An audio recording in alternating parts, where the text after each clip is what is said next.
I put together approximately 35, maybe 37 videotapes, and all the information comes from a book dictated to me by God as his righteous servant, a man described in Isaiah 53, and a man described in chapter 11 of Isaiah, the descendant of David, the twig from a shoot that grows out of the stump of Jesse. And it is a stump because of the vanished and shelled ancestral tree of the kings of Judah, the line of Jesus. He cannot be the man of chapter 11. He's not the anointed one. He's not son of David. None of that's true. The other book, that book is called Isaiah 53, the Day of the Lord. And there's about 3 chapters in those particular videotapes that come from the second book that we wrote not too long ago.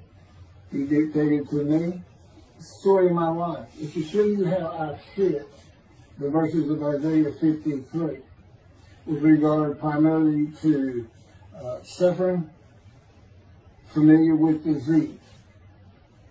So that would be wounded, and as it turns out, cancer. But the other words that you find in Isaiah 53, punishment, maltreatment, crushing, bruising, chastising. Okay, that is all in God's power. That's all in God's power, all those words.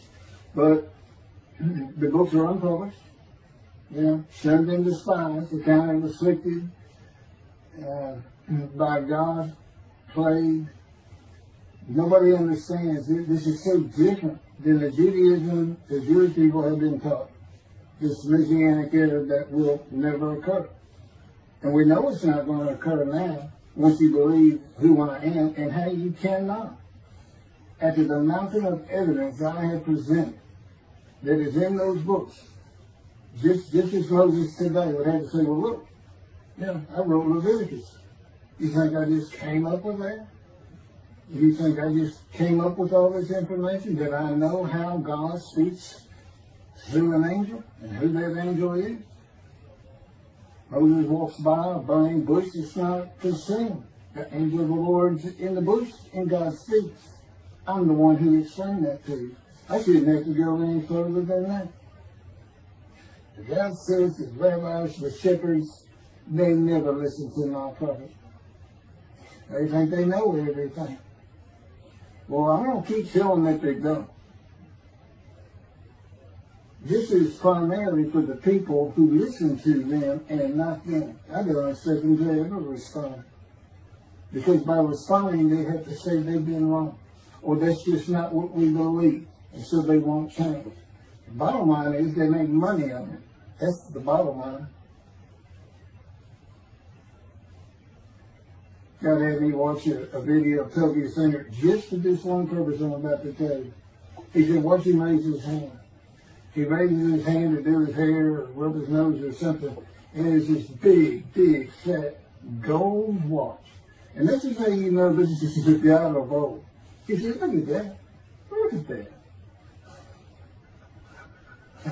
I said, well, he does. He died. His skin died, silver died. It might be a scuba watch. He said, that's not a scuba watch. That's just a big, fat gold watch for everyone to see.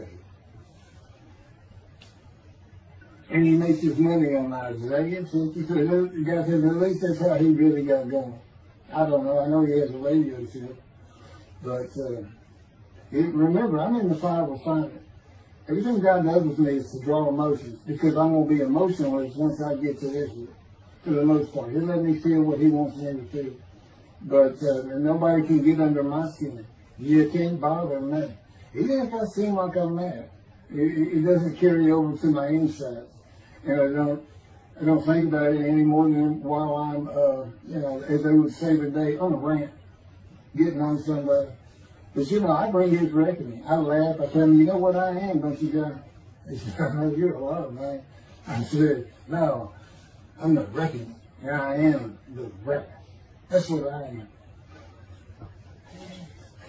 You laugh. Holy Spirit, man. I said, you know, righteous servant, David the shepherd, Elijah, prophet like Moses. You know, I like grass. What's his name? Grass. What did he do? He was a reckoning. But anyway,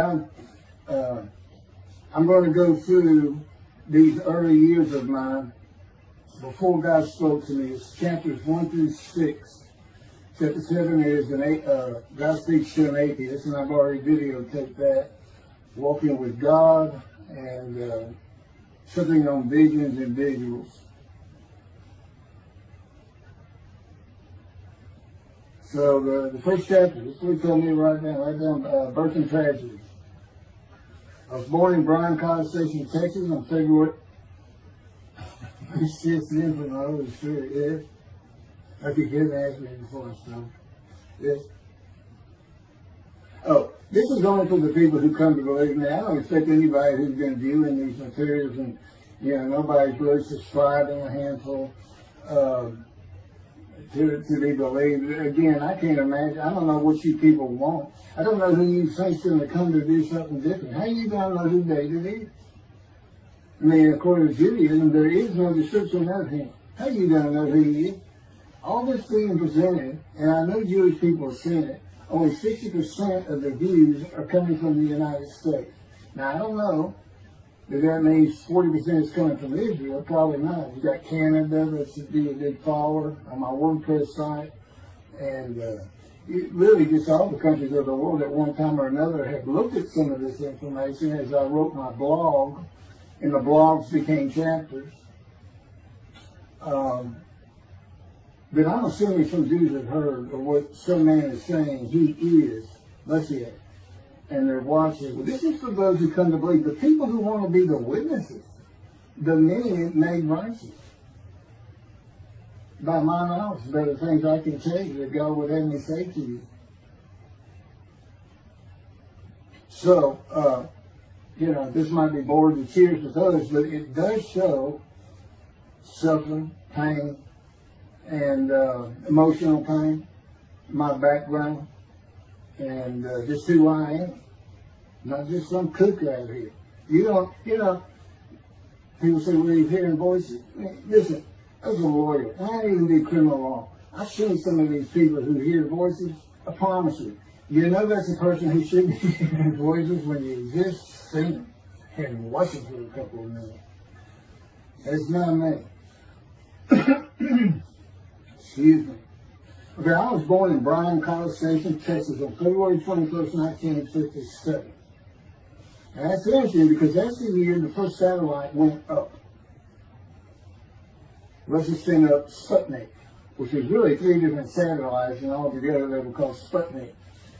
That is considered the dawning of the age of the internet.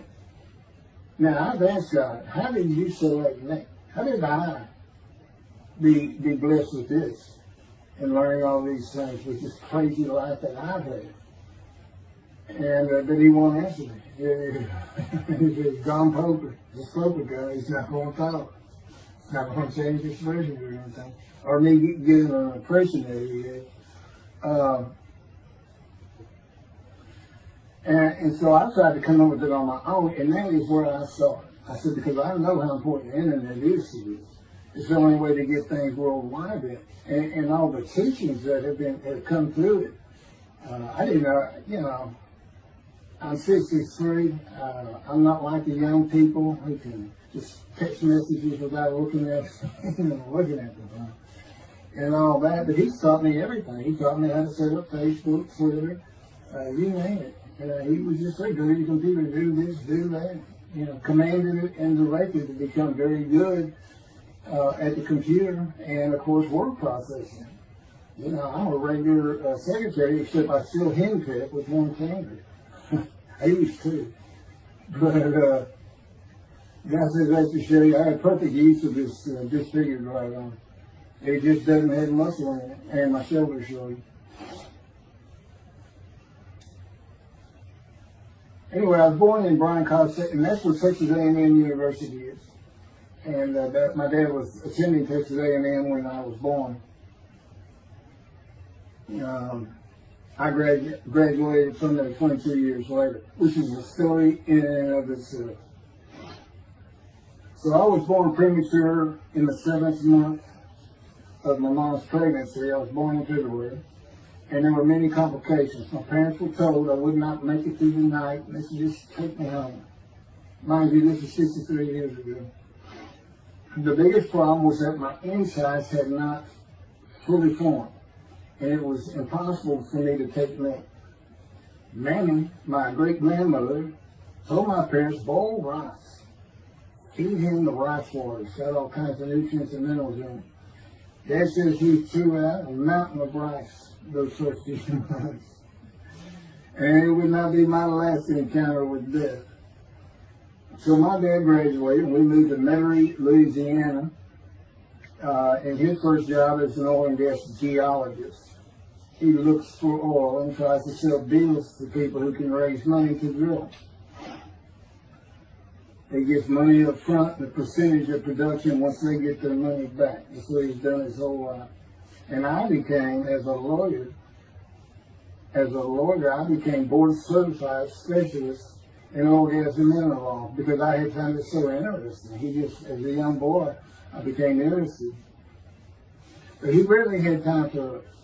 The other part, I said, okay, well, I was born with the dawning of the internet, so he's got a selection process for 57.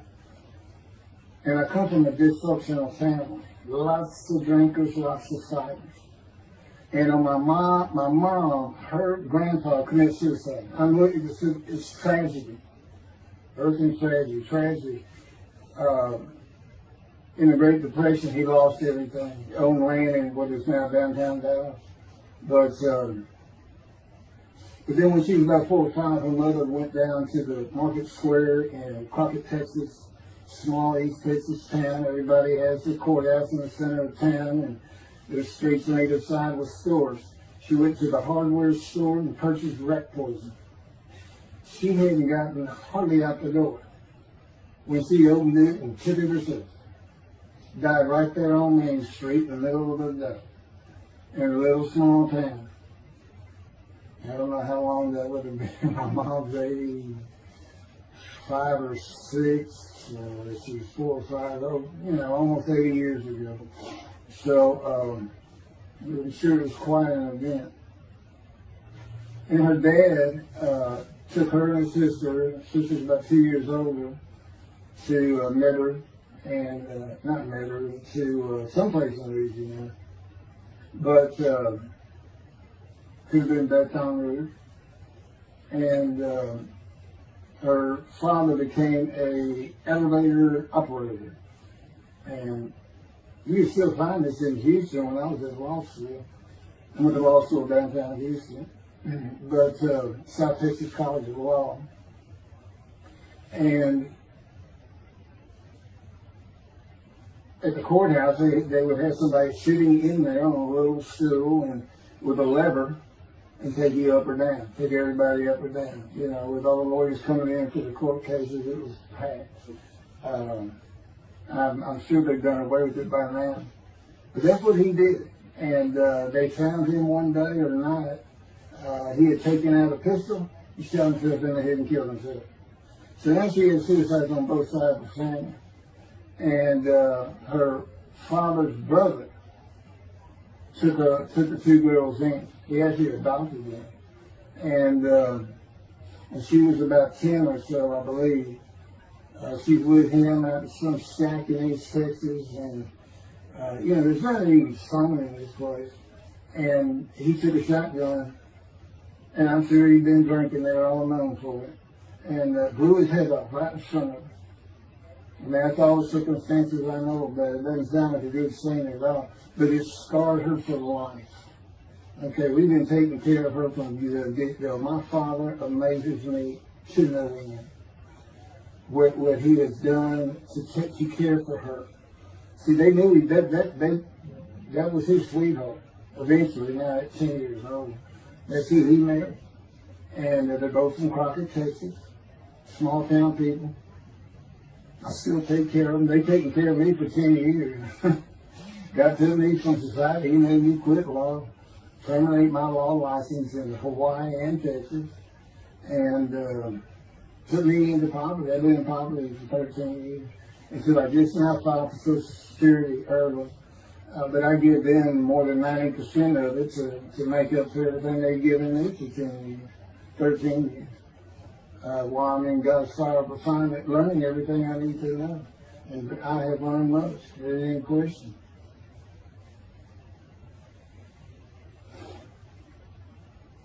So anyway, there's four suicides right there. So the thing that tells you, you know, it's a tragedy of losing your entire family in the Holocaust, and you're the only one left. It's not like that. But God says, I just got things as close as I could. He says, that puts you in the one to deceive you, really for just one reason. Well, two reasons. One, it makes you identifiable. But it was so people would pick on you. I wanted people picking on you because that's what happens to young Jewish boys. Just for being Jewish. Just for having a disfigurement. People will pick on you. I told him since, I don't even really recall many people saying anything to me. He said, that's because you look like you crawl all over them if you did. And I did. I was always just say something, anything. It's just the way I was just angry inside. And God's taken all that away. But I can still go on a good man. But, and then my mother's in the 60s, young people may not notice it. That's when, you know, the Woodstock and marijuana, LSD, everything started getting big. And at the same time, doctors were just handing out pills left and right. Valium, painkillers, Percocet, you know, just asking for it. They would write a script. And I know today they put a lockdown on that, but she got heavy into it and drunk all the time. I had to come to school and stay with her. And she became such a different animal, a different person when she drank. She became a little girl. You know, maybe your mom act like that and slobbering and, you know, going there to be Valium dripping out of her mouth with bottle of booze by her. So it was an ugly scene. And so I came from a dysfunctional family, so I think God wanted me. And He's there with me from my first year to make sure that I live a life of suffering. He orchestrated many of my wounds. And He's taking me back in vision to see these things. And His visions is one thing you don't pick up in the Bible. When I say Bible, I'm talking about the Jewish Bible, the Hebrew Bible. It's not, unless I say otherwise. Which is like when God says, my people. If He just says my people, He's talking about the Jewish people that says, I mean, He may say the peoples of Moab, or just by the context, He knows the son to another group. But that comes up all the time. So, to add to that, she tried to kill herself a few times. And when I was 10, my dad was at a Texas A&M game in Dallas. And I know it was 1967, so I was 10 years old. I'm very familiar with that particular game. It was against Bear Bryant and Alabama Crimson Tide. And he had coached at Texas A&M. So, as you can tell, me and my dad are big Aggie fans and football fans. But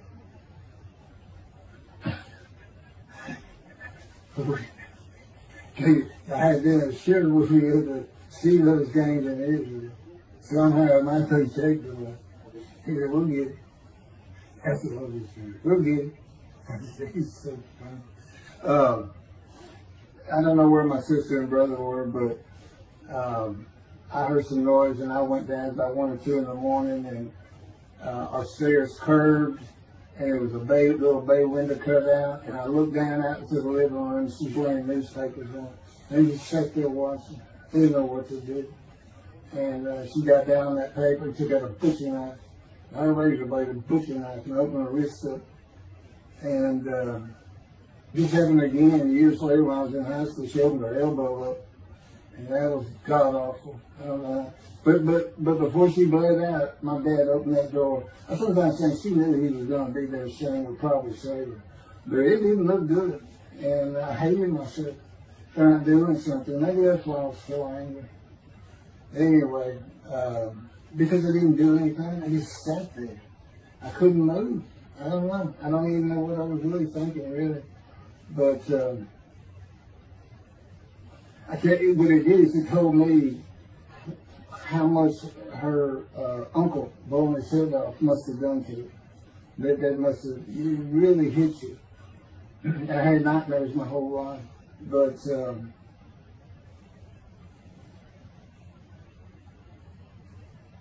I was 16 when she did the thing with the knife. But you know what? My dad finally got her. He got her the best psychiatric care in Houston, Texas, and that's big because we got a medical center that's renowned throughout the world. And they put me back together many a time. And she never did that again. And the amazing thing is how different she is in her very advanced old age. I mean, it's like she was never that person of the 60s and the 70s and the 80s. I didn't know how my dad survived it. I'd have never stayed. I'd have taken the kids and said, try to find us. But he's not out there. I've never seen two people who love each other so much. It's crazy. But anyway, I was married for 20 years and we weren't like that at all. I finally divorced for irreconcilable differences. Okay, my first major surgery when I was 2 years old. My first surgery. Up above here, I have a star. I had my first mini surgery, been born without my right pectoral muscle, small shoulder, wielded arm. And then there was some, the movement of my arm was restricted. There was some tissue in here that had to be cut out. So they opened me up and did that.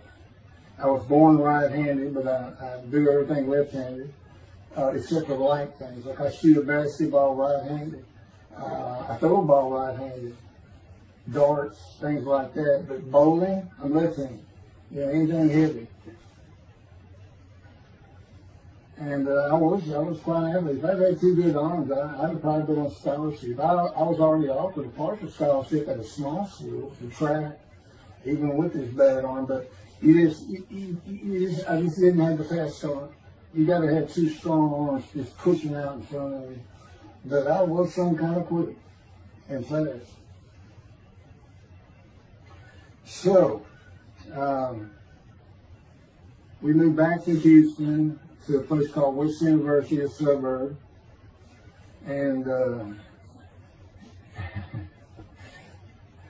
this little story, I don't even like telling it, but I got to tell me I have to. And he had something to do with it, but I'm not going to go into that part of it. So anyway, I had decided when I was in 7th grade, I was tired of school, didn't want to go anymore. I don't exactly know why, I just know I said, that's it, and now I'm not going. Dad can't get me up and finish school, I said, I'm not going. And it was on. He was going to get me there. It took him about an hour to get me to the car. Fighting and screaming and running around, hiding, getting under the you name it, I was doing it. And anyway, he finally gets me to the school, but he's too tired. He wasn't even trying to get me out of the car by himself. So he get out, and he goes and gets the principal. And my dad's about 6'3", but he's real slim. And but he comes out with his principal, he's taller than he is, and he's a hefty guy. He's burly. Anyway, so they come and say, get out of the car. I said, I'm not getting out of the car. I'd already locked the door. Only the two front doors were locked, and it was those locks that you pull up and push down. And so my dad used the key, and he opened up, he popped that lock up, and I slammed it back down. Said, I'm not going to school, I told you. He took the key, they started throwing the keys at one another over the roof. The principal was trying the same thing, and I'm slamming his door, I'm leaping across the car. But I don't know how long I went, but they finally, in 5 minutes maybe, seemed like an eternity. I was terrorized, this way I looked at it. Anyway, the principal got it open. And I saw that door open, and I got back on the far other side of it, by the steering wheel with my back against the back door. And I curled up like a ball. Had my knees on my chest. And he reached in to get me, and I unleashed on him, kicking him in the face with everything I had. He broke his glasses, and his orbital bone got shattered. So, That wasn't my first principal either. There's another one. So, but anyway, so they carried me in, and it was very embarrassing, just crying. But again, funny thing, nobody, because I stayed with this same group for 9 years, going through West University and the junior high there that you go to. Nobody ever said anything to me about it. And I knew some of those kids that were in that class.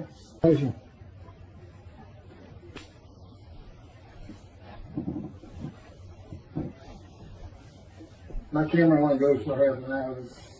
I can see on the screen that I have point towards me that when it runs out, I have to turn it off and turn it back on. But anyway, that ended my fight with my first principal.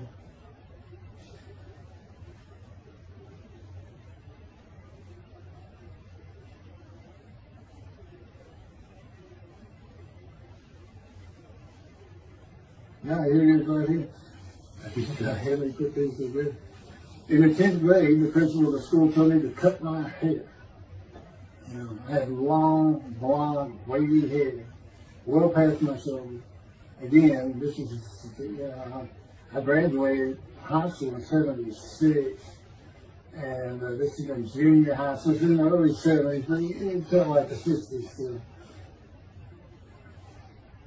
And I kept in a ponytail. It was neat. It was a school-wide policy. I think I was one of the last people to cut his hair. I was hiding all the time. I was always on the alert for the teachers that would turn me in. But I went and got it cut. I told the barber right at my collar. Sat there in the chair, cut it right at my collar as I was instructed to do. And then I was commanded to return to the principal's office. And so I presented myself to him. I sat down in the chair in his office, and he gets up, walks behind me, and grabbed me by my hair, back of my head, and jerked my head back fast. And said, "It's still over your collar." Now, I don't know if I did a backflip out of that thing. I can't really recall. But what I do recall is it took 3 people to get me off of him. And I was permanently expelled from school. Which ended up me leaving home. It wasn't a runaway, I'm just out of here. I'm tired of everything and everybody. I ain't going to school ever again. Hate school always there. That was me. Yeah, they had to pull me off of him. I understand through a friend of mine, he said, "You know, my brother went to that school. He heard some stories about that guy." So that wasn't me. Second major surgery came when I was 12 years old to try and repair my right knee and just below it. I was going full speed in a field. High grass and weeds with a family dog. And God says he had something to do with what the dog did. For no apparent reason, just suddenly he was running at my side. And he just bolted, he just stopped going straight to the heart of the left and went right between the legs. I go sailing in the air, and I came down on my knee. Except my right knee came down on a broken Coke bottle, Coca-Cola. And they used some thick glass back then. It was stuck nose down, way down. It was all broken up, but it was the bottom all jagged that my knee was. You know, they said it went to the other side of your knee. They said, "You got that whole field in your knee." But when I got to the hospital, I sat there for a long time. The first officer came in and just told my mom, "I'm sorry, you know, I'm in the room, you know." He said, I can't repair it. It's not repairable. We want to take it off. You can't use it." And I already knew that because when as I started screaming and yelling for my dad, he finally came back. This field was behind our house. It was a chain link fence, and in the field. And you know, my dad finally heard me. He got over. He saw the blood and saw something. He scared to death. I'm going into the shop, and he got me to put my arm around his neck, and he said, "Can you walk on it?" And I tried, and it just collapsed. It was useless. It was awful. And then I had to climb over that fence. And my mom was going crazy and screaming and crying. And he had to go take care of her. I'm sitting in his bathroom, my leg all opens up, and I'm just getting sicker and sicker. Nauseated, scared, I was crippled. And but anyway, they get me down to the hospital. And just, like I said, first officer, just like, you know, what to do. And just right then, and God said he knew he was going to be there. This doctor walks by, and my mom recognized me. And she goes, Dr. Kane. And she runs out the door. Well, that is Dr. Kane. Her nanny that I mentioned earlier, in her old age, very old, maybe in her 90s, I don't know, late 80s, but living with her sister, broke her hip. And this doctor repaired it. This is a long time ago, people. Repaired it, and she actually walked again with a walker. I remember. But that's who this doctor was. And she said, my son, they're going to take his leg out. You've got to come look at it. And this Dr. Kane actually became the medical doctor for the Houston Oilers. He repaired me and before and after me. I guess that's what he specialized in. But he was at the hospital just to do rounds. He wasn't dressed for surgery or anything. But he came in that room, and I mean, he was livid when he looked at my knee and knew how I'd been there for like 5 hours at this time. And he just started barking orders about getting me prepped for surgery, and he takes off to go get prepped. And they literally ran me down to surgery in Montgomery. I mean, they were trying. And this kind of fear he put in everybody. Anyway, I was in the hospital for weeks, and I woke up with my leg. I was glad of that. They had a cast in my hip to my ankle. And he told me, when I finally was being released, he said, if you put any weight on that leg, you'll never walk again. So, I can't remember, 6 weeks, I don't know how long it was that I had that cast on. It wasn't my first cast, it wasn't my last. Well, maybe it was my first. Maybe it wasn't my last. We're not getting very far. There's 6 chapters, I'm barely getting through the first one. But what I'll do is I'll just do 6, just like I did with Isaiah 53. I did 6 or 7 videos, 7 I think. But then I joined them all together and put it as one video, the Trinity commentary of Isaiah 53, which comes straight from God, by the way. I mean, you can contest what I'm saying all you want, but it makes perfect sense. For the first time, Isaiah 53 is explained. And how did I become the smartest religious view in the world who can see that? And what the wounding and the punishment, everything's about, and how it's really, in some ways, a snare for the Gentiles for the day of the Lord. Because he knows he can take me and just decimate any argument they want to put forth. You know, in particular, I'm blemished. I'm the Antichrist. In that I am the exact opposite of Jesus Christ. Okay, he's so smart, he was keeping synagogue at 12. Supposedly he was a perfect, beautiful man. I'm just figuring. Now, I'm not bad looking, but I'm not, I'm not Brad Pitt or anything. Anyway, it's sin, I wasn't a visual sin. I was a good person, I was good to other people, I was very compassionate. I said there was already a lot of humble in me. There was a lot of myself and the things I could do over others. Like being the fastest guy on top 5 at school and the fastest in the neighborhood. I didn't brag on myself.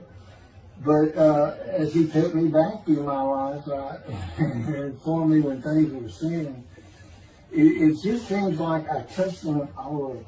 And if murder in your heart is actually committing that sin, as the Christians say, I don't really go with that, but then there's really not much I've missed. So I'm a sinner. Jesus would say, well, I'm a sinner too, I'm lying. All you got to do is read the scripture in the gospel, you see what I'm lying. That's easy, and I came from a banished lying.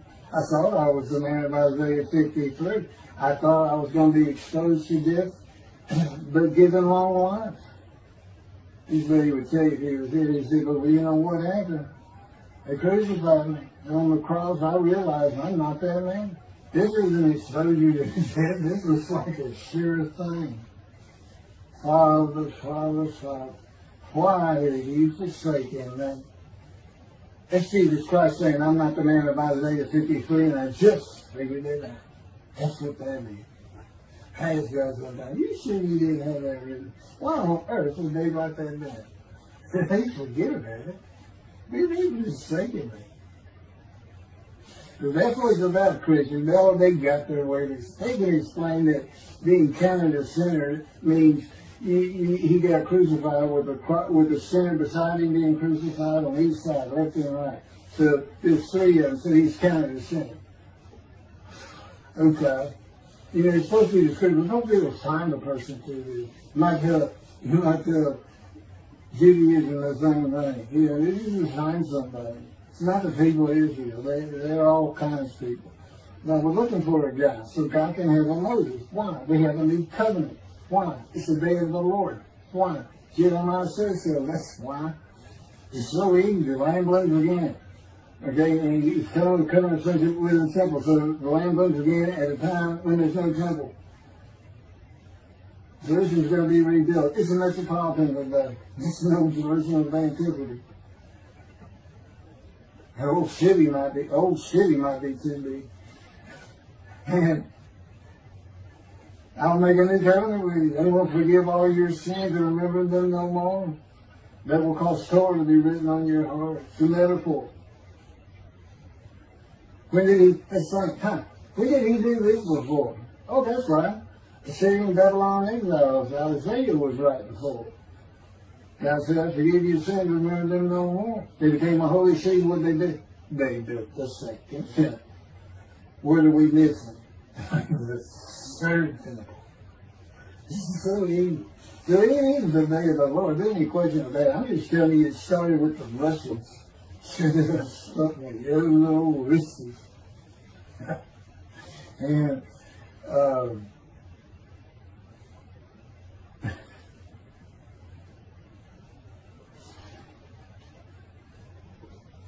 he's bringing the covenant, but he's got to have a Moses. He's never sent a prophet like Moses. So he was saying, it's Joshua. No, it's not. I'm leaving today, the day of the Lord. And guess what? He gives us a description of him. He knows this is a time of secularism, reliance on science and medicine and doctors. And you got so many more people who the only book out there is not the Hebrew Bible. There's a lot more books now. You know, there's all kinds of distractions, television, cell phones, computers. You know, back then, you know, you just sat around and you said, what do you think that's there? I don't know. We can send some rain. You know, it's just, because it was easier to get them back then. But here it is. It's here.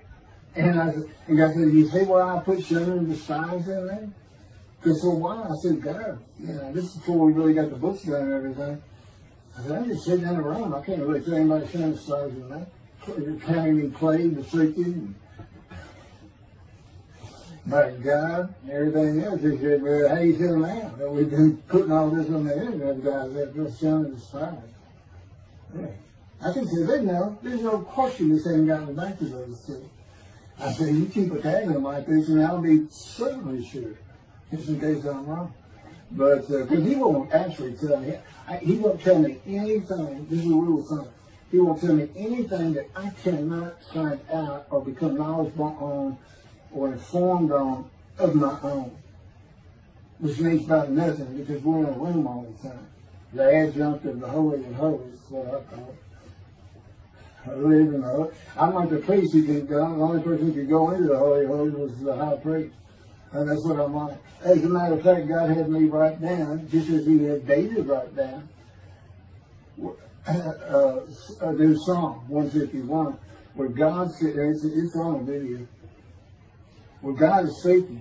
Where the Lord came to me and God said, quote, and within that, he says, that he declared me. We actually used the song where he declares it for David. He declared me an eternal priest in the order of Melchizedek and King David. and a rightful king, small k, and a rightful king. And he also declared, I'm the righteous servant. I mean, that's God talking. I mean, he's using it when he dictated to me. It wasn't, to be written in my personality. That's him. That's him doing a new song. So, because he does that. Even in the writings, the person doing the writing, whatever prophet it was, or Moses, or David, if he wrote Samuel 2 and Kings 1 until he died. As I said, God says, look, just assume the central character is the one I had right. Because their lives change when I come to them, just like mine change. This is not anything I could have ever considered or even bothered thinking of. I had never read the Bible my whole life. And he then told me, we're going to the bookstore and get you a Talmud. That was 13 years ago. And my answer was, what's a Talmud? I didn't know anything. And look at all this knowledge. But this is it. This is the only power he's going to use in creation. He's not going to perform miracles. He's not going to have me performing miracles. And he's not. He said, the only power I'm going to use is only what I can get you to do. He said, I can take a Gentile Texan and take him to Israel and get my temple built. Okay. He said, because that's what you say to God all the time. Okay. And one night, I hadn't even read Isaiah 53. He didn't come to me and just say, offer yourself for guilt. I crushed you with cancer.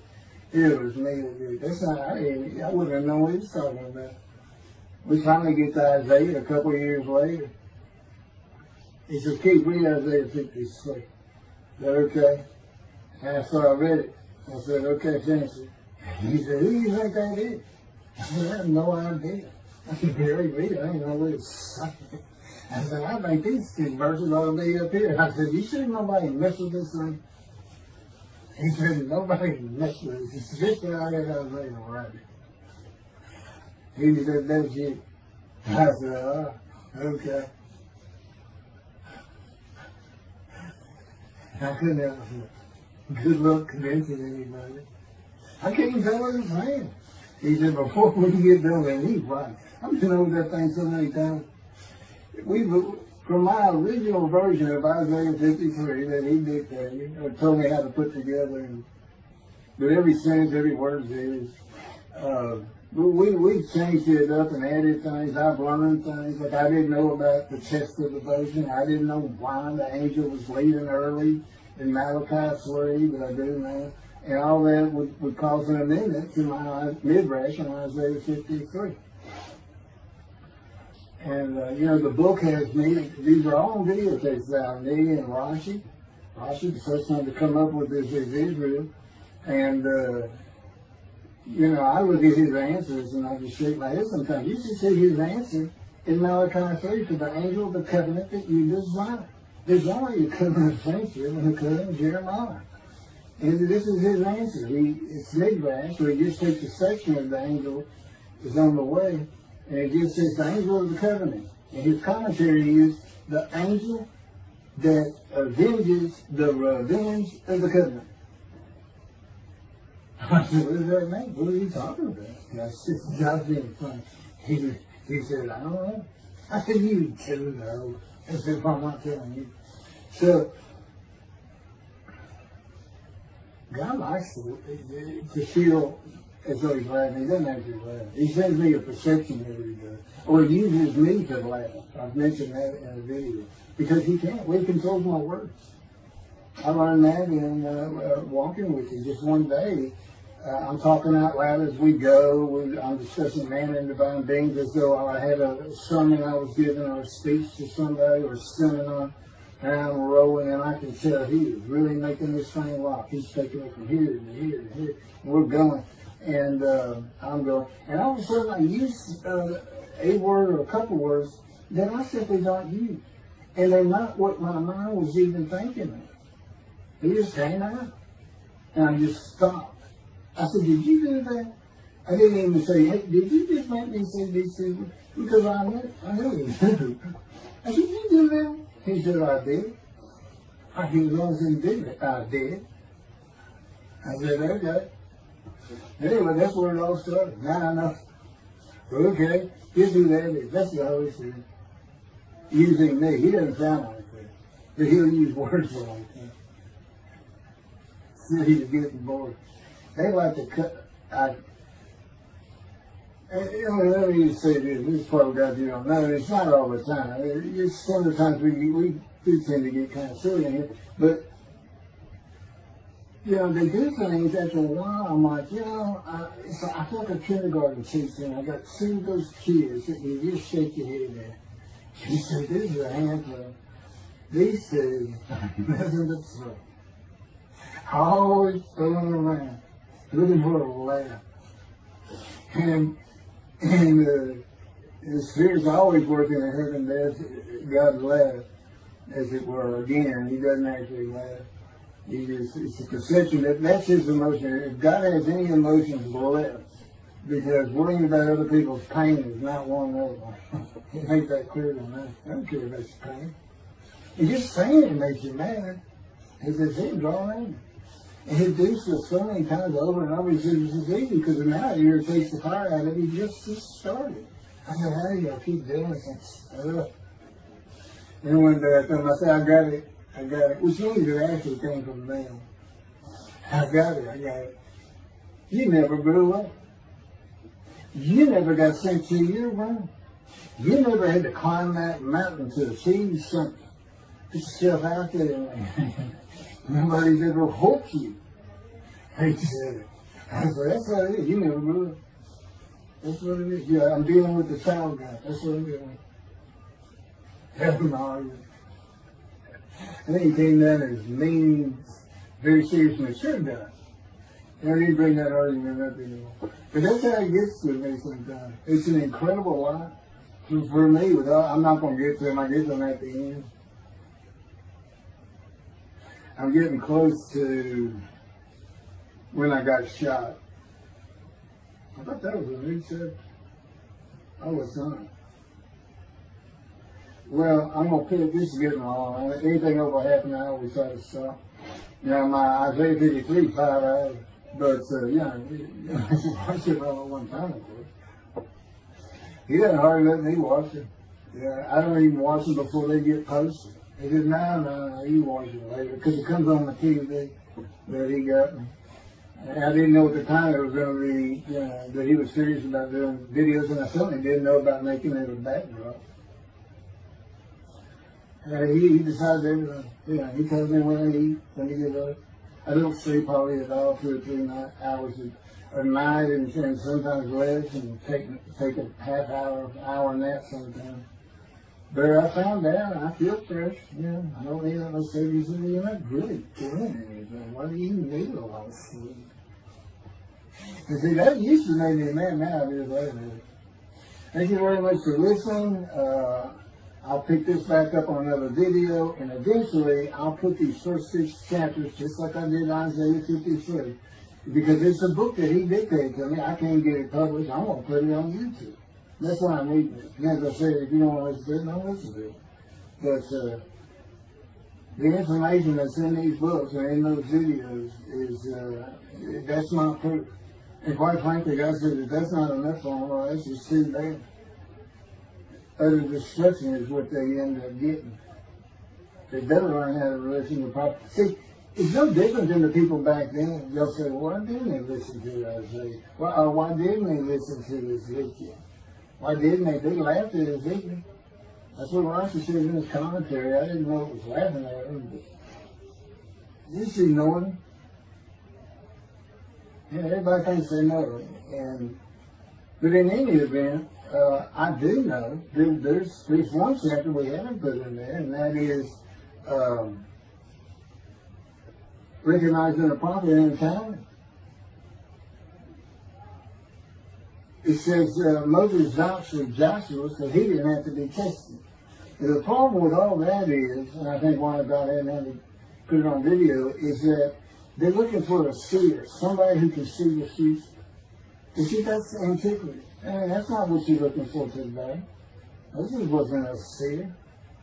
And none of the prophets were serious. They just wrote down what God told them to write down. God's the prophet. He's the one making prophecy. And what he does, he doesn't actually just see the future. He walks it through. He says, okay, right here is when they're going to send up the satellite. This is where humanity will be at that time. He can walk it through in his mind. As I mentioned, his eyes, he doesn't have them. It's just his absolute knowledge of all things. He can form a picture of this flame. Me, it's in here. He knows every atom of my body.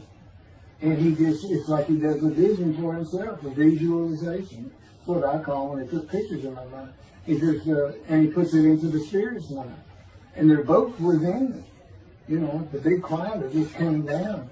If you're sitting in a room with me, it envelops you. But it engulfs me, it goes through me.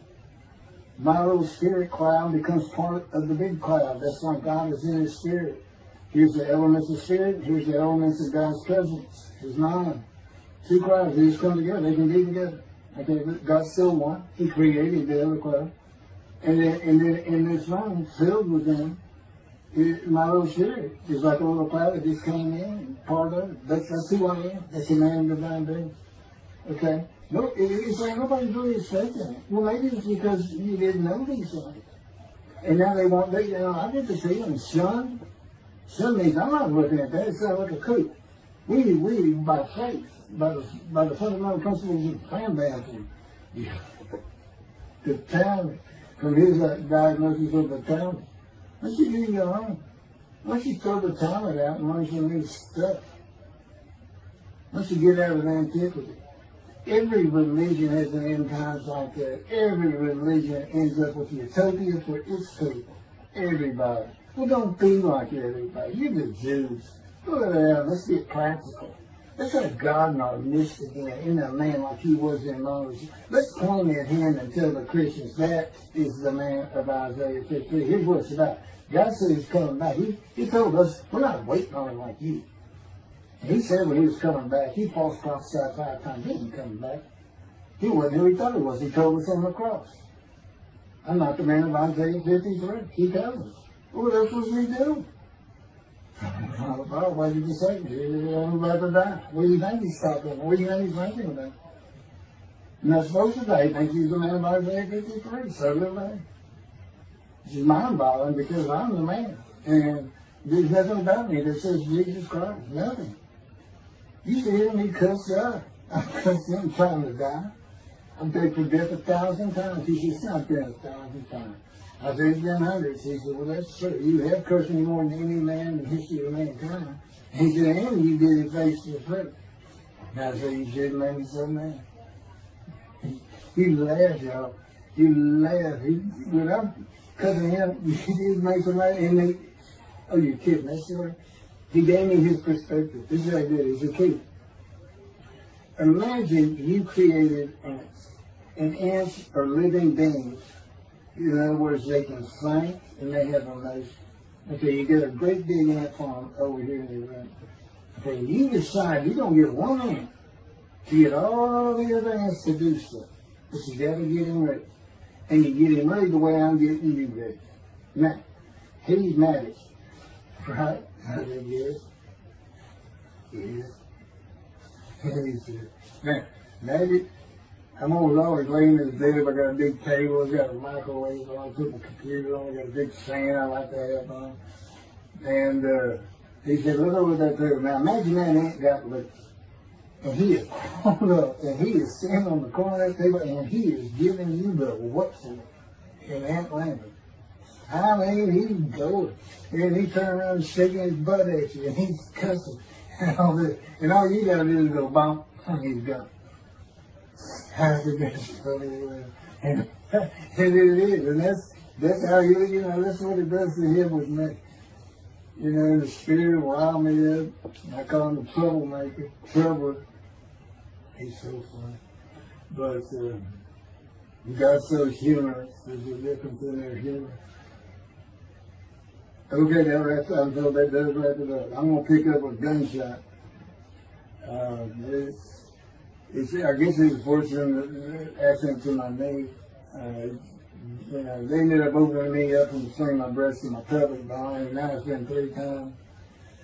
and eventually, the lung cancer, and colon cancer, and skin cancer. But the lung cancer is when they told you should have died from colon cancer. They said, but this is it. We can't take that. It's too bad. You're gone. And prepared to die. That was 20 years ago when the planes hit New York. It was the planes hitting New York that got me up off the ground one last time to see one more life.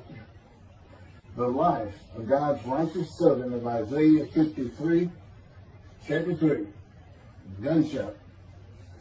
Shortly after I recovered from my knee injury, I moved to Fort Lauderdale, Florida. I was not happy about it at all. It turned out to be a lot of fun. I made some great friends to celebrate my 13th birthday. My only injury in Florida was having the front teeth shattered and knocked out, requiring caps, which is more of an ordeal than I would have imagined. We returned to West University in Houston after 2 years. My mom was not doing well at all, and it was getting close to her second suicide attempt. I was back with my old friends and did not have much supervision from home, and I failed ninth grade. I made my own decisions, and I rarely listened to others. And after being set back a year at junior high school, I made a few new friends, which led to my next serious injury. My best friend was a Spanish Italian whose father was from Sicily. And he kept a machine gun and a violin case in his office at the restaurant he owned, where his son and I were waiters. It was called the Godfather. My son was the best pool player I've ever known to play with, an absolute natural. I will call him Antonio, but that's not his real name. Antonio's girlfriend was a Jewish girl. I will call her Rebecca, but that is not her real name. Antonio was a Catholic Christian. Rebecca did not practice Judaism, and Antonio did not go to church. I was a confirmed atheist, and we never talked about God or Jesus. Rebecca's father had foreclosed on a ranch about 8 hours from Houston outside of LaGrange, Texas, Fayette County. LaGrange was famous for the chicken ranch, which was an illegal brothel that operated from 1905 until 1973. The business served as the basis for the 1973 ZZ Top song, LaGrange, and the Broadway musical, The Best Little Whorehouse in Texas, as well as its 1982 film adaptation. T.J. Flourney was known as the meanest sheriff in Texas. In the coming weeks, I would be interrogated by him outside of Shock Room 3 at Bingtown Hospital in Houston. This is an excerpt about him from an internet article. It was the most one-sided Texas battle since the Alamo, as 100 citizens watched disbelievingly in the dusty little town of LaGrange, their beefy sheriff, T.J. Flourney, reached into a black 1975 Continental Mark IV and began to shake by his $300 suit Marvin Zimmer, the star consumer crusader of Houston, Texas. That's from People, June 17. Next, the sheriff tore off Zimmer's blue-white toupee, waved it in the air, and then finally ground the rug under his cowboy boots. Behind Flourney's theory was the fact that on Zimmer's last assignment in LaGrange 18 months before, he had filmed an expose, which resulted in the closing of a critical part of the local economy, the chicken ranch, a legendary Bobby house. Antonio, Rebecca, and I first went up to the ranch in the summer of 1975. It was a small ranch house and small lakes with horses roaming around lucent pastures. We decided it'd be fun to try and catch one of those horses and go riding. The next time I went to the ranch house was in Rebecca's father's Mercedes-Benz. Two-door convertible Mercedes-Benz. I sat on the hood of that Benz with a lariat while she tore through fields trying to run down a horse for me to rope. The horses could turn too fast, and we never got close enough for me to rope one. What we could and did do on the next trip was bring guns. A 30-30 rifle, shotgun, and two 22 caliber pistols with holsters. As the backdrop, Antonio and Rebecca had broken up as boyfriend and girlfriend, and her attention had turned to me. I did not believe that caused any friction between Antonio and me, but it should have. It did not seem to be a source of animosity of Antonio towards me in any event. On October 5, 1975, we were all back at the ranch having a great time. Tony and I were shooting at cans with our pistols and practicing a quick draw from the holsters. We were standing shoulder to shoulder, about 3 feet apart, and he was a little forward of me. Rebecca came up behind us, between us, and said she wanted to shoot. Antonio passed his gun to her, and it fired when it was going by me. The bullet went on a straight line through my bladder, intestines, and colon from the front right and lodged in the back of my left buttock in my backside. I could see the trajectory in my mind. I fell to the ground, and Antonio fell on top of me, rolling me over and over. I think he was looking for an exit of the bullet. I told him to get me to a car and get to a hospital. Felt like Babe Ruth had swung a bat up between my legs. I never once thought of God. On a big ranch, there are several gates for different sections of land and different purposes, usually with chains and a lock. When we got to the first one, I told Antonio, drive through it. I told him to ram it. I knew I was dying, and all I could think of was, you had got to hurry. I didn't panic, but I had never been so afraid and had never felt fear like that again to this day. Sometimes I think I have forgiven Antonio for accidentally shooting me, but I have not and cannot forgive him for stopping at those gates. I still never did. I was seriously angry at him. We got to the LaGrange Hospital before noon on a Sunday. They had to call the doctor to come in. I asked the nurse for something for pain, and she told me my vital signs were too low. That if she gave me a shot of morphine, I'd drop dead right there. It would kill me. No pain medication. The doctor came and looked at me and said there was nothing they could do there. He told me they were getting an ambulance to take me to Houston, Top Hospital, where they operated on gunshot victims all weekend long and do to this day. It's a trauma hospital. Many young doctors from Baylor University, all around the state. It's a high desirable place to be because you're cutting all. If you want to be a surgeon, you're cutting all day long. I knew one thing with a certainty. I could not pass out or fall asleep. If I did, I would not come back. In an ambulance, I talked to two fellows that were tending to me, as much as anything to stay awake. I asked them such things as what it was like to be married, graduate high school, have a career job, but my mind repeated over and over, you have got to hurry. We arrived at dusk. This happened before noon when I got shot, so now it's getting dark. When the ambulance opened, my brother jumped in to help. My mom was standing by the entrance to the shock rooms in her fur coat.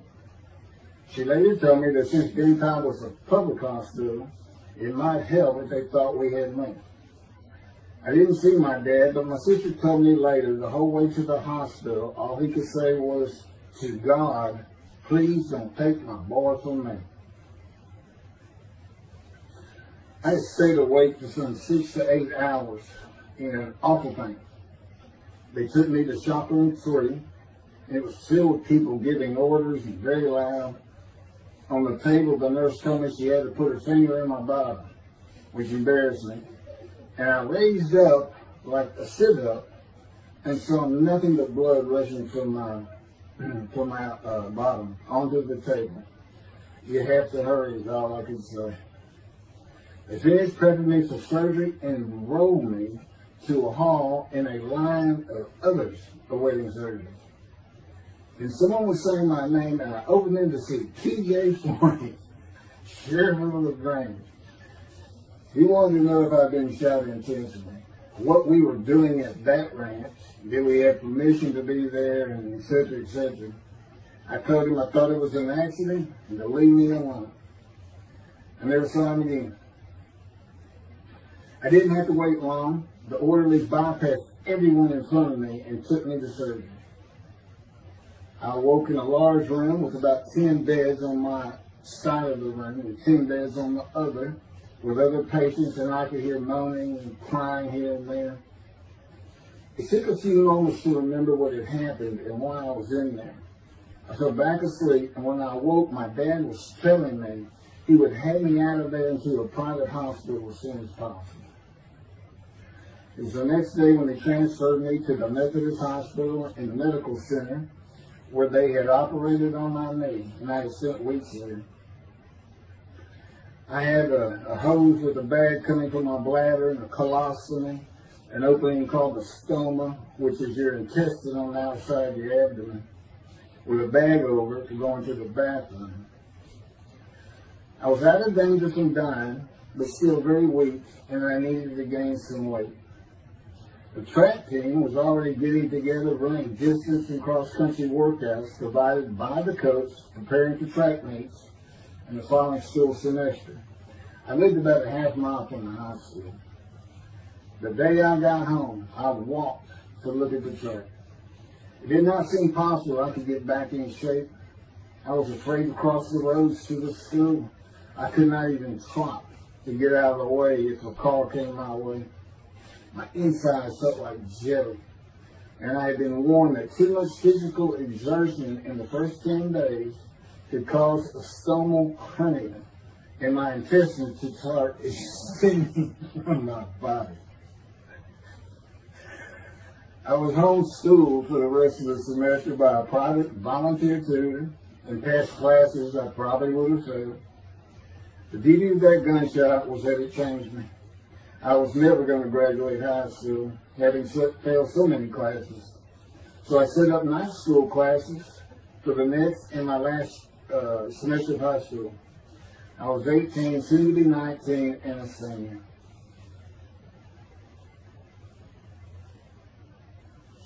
Chapter 4, College and Law School. Before the summer of 1975, one of my best friends in the track team, who threw the discus and shot put and field events, and was a senior, told me he wanted to do something big the coming summer before starting college at Louisiana State University, LSU. I was only a junior and I had no plans for the summer. He mentioned this to me, and I began thinking about how long it had been since I had been to Colorado. My father, who had really good years and many so-so years, depending on how the oil and gas industry was doing.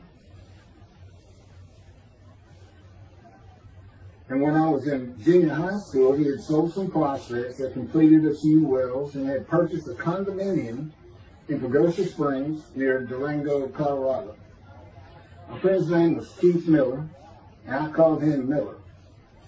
He had given me the name of Say Babe. At one of our night track meets, I was running the 330-yard low hurdles, and the last time was behind bleachers where the officials lost sight of us for a few moments.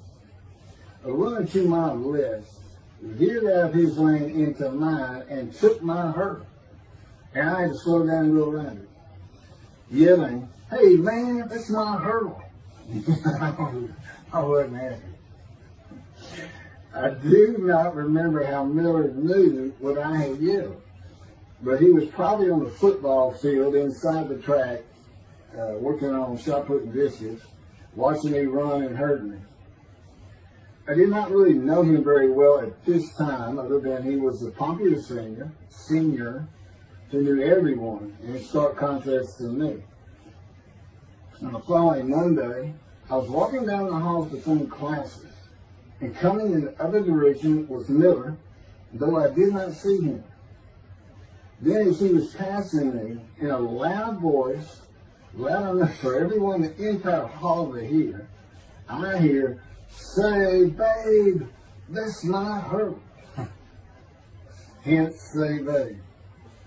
That began a really good and fun friendship, and I got to know the class I should have been in if I had not failed ninth grade. And because I was Miller's friend, I was immediately accepted by anyone he introduced me to. I found out about 40 years later on Facebook. I looked him up and we friended that he's Jewish, and particularly because of his brother. He's got an older brother, and they look just alike. They live up in Oregon. But I did not know that. It's not something we ever talked about. Just didn't think about it. I'm sure he wasn't observant at the time. I told Miller about my dad's condo and suggested we plan a trip up there, backpacking the Womanichi wilderness of the San Juan National Forest. I had hiked there while in junior high school with a friend and his little brother. I had a driver's license in my second year in the ninth grade. The prominent 13,000-foot peak is 10.7 miles from the town of Silverton, which began as a silver mining camp in 1873, and that is where I plan to take Miller.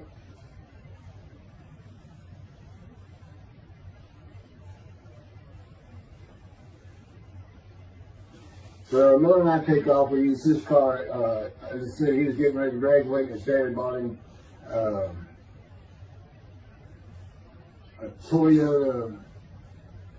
Can't remember the name of it now. My dad's condo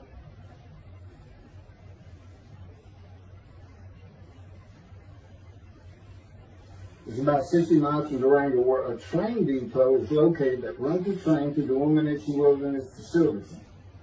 The train is an authentic, narrow-gauge, steam-powered, coal-fired, scenic railroad train ranked one of the top 10 scenic railroads in the world. It's something else. It stops twice in the same places to let off and pick up hikers and backpackers in the Animas Canyon of the Womanichi. At top speed of 18 miles per hour, it takes the train 3.5 hours to travel the 45 miles from Durango to Silverton. Oh, here it is. Miller had a new Toyota Celica. And after a day and late into the night, we made to Pagosa, slept, and we're at the train station before the first departure the next day. I don't know what the problem was, but the train was not going to run that day. So we couldn't get to where I wanted to take it. It's just too far. We decided to get a hotel in Durango and just head down the train tracks into the wilderness and explore an area I'd never seen in with the maps. We got lost. And at one point we decided, let's just put these backpacks down and you go that way and I'll go this way. Well, we did that, we went back up, and then we couldn't find a backpack. And we did finally find them. We slept that night, and we had a big black bear episode because we left some food out on the ground, which we shouldn't have done. And but anyway, we ended up making it back. We had one of the best party nights I've ever had in my life. We hit the main street in Durango, which is a tourist hotspot, and we hit every single bar. You could drink at 18 back then. It wasn't 21 as it is today. And we did. We made sure it was like a go. Okay, so every one of them had at least one drink: shot of whiskey, Boilermaker, beer, whatever. I can't really recall other than I knew I had been drinking the night before when I woke up. But we did. We hit both sides of the street. I don't know how long it took us or how many drinks we had, but we just had a lot of fun.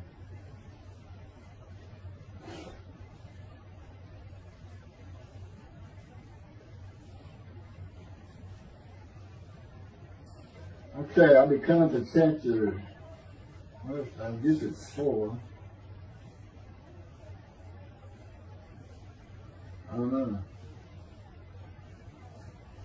I thought I was coming up to the cancer story, but this is different. This is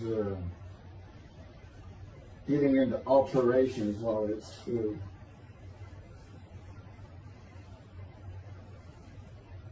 So anyway, I was shot on October 5, 1975, and by early December, so it was October 5, and then in early December, I had surgery again to put my intestines back together, which was, it was dicey. They kept telling me, we don't know what you really pack. There's people like Bob Hope lived his whole life with one of these stone deals. And it's just a horrible thing. It was successful. They put it back together, and they removed my bladder tube. The girl next door, who I had never talked to other than to say hey or hello, and who also went to high school with me, had been coming over daily, and she agreed to be my girlfriend when I asked her a few months later. I did my night school and graduated last in my class, or close to it, of over 400 people.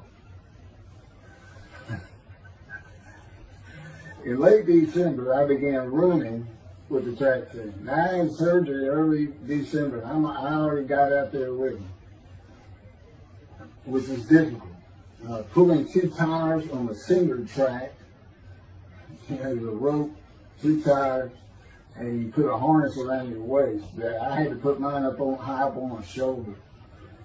On the cinder track for a lap and a half, 660 yards for 2-minute intervals, 6 times was the toughest. My speed and quickness was still there, but distance running and my endurance, it took quite a while to come back. In early February, just about 3 months after being shot, I won my first 120-yard high hurdles race at a track meet that was fast enough to qualify at the upcoming district track meet for the regional track meet. Winning at the regionals would place me in the state track meet.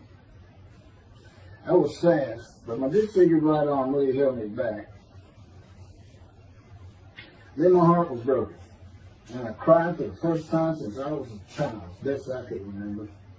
My coach, who really liked me, he understood the effort I had put in to get back in shape.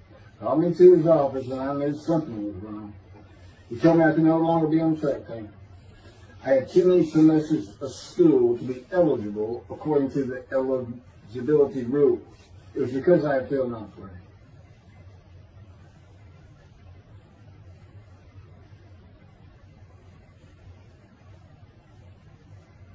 And of course, I had no one to blame but myself. Skipping school all the time, just not trying or caring about learning was why I failed. I was not lacking in intelligence and common sense as many people thought of me. I could and often did read a complete science fiction paperback book during the school day. One day, I get them from my brother. I just sat in the back of each class and read my book, and the teachers always left me alone. I also was suspended from school a couple of times for fighting. First fight was in the gym in the bleachers, with the principal on the floor telling us the do's and don'ts for the second semester of the 10th grade.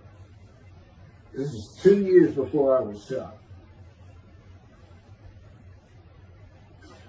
I found out he already knew me by name, and I had never talked to him.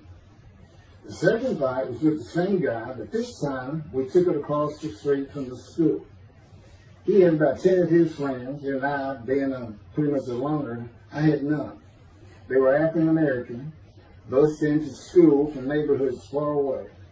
And I just didn't understand them, or know why they even talked to me with words I did not get, like word or say, man, can I hold $1?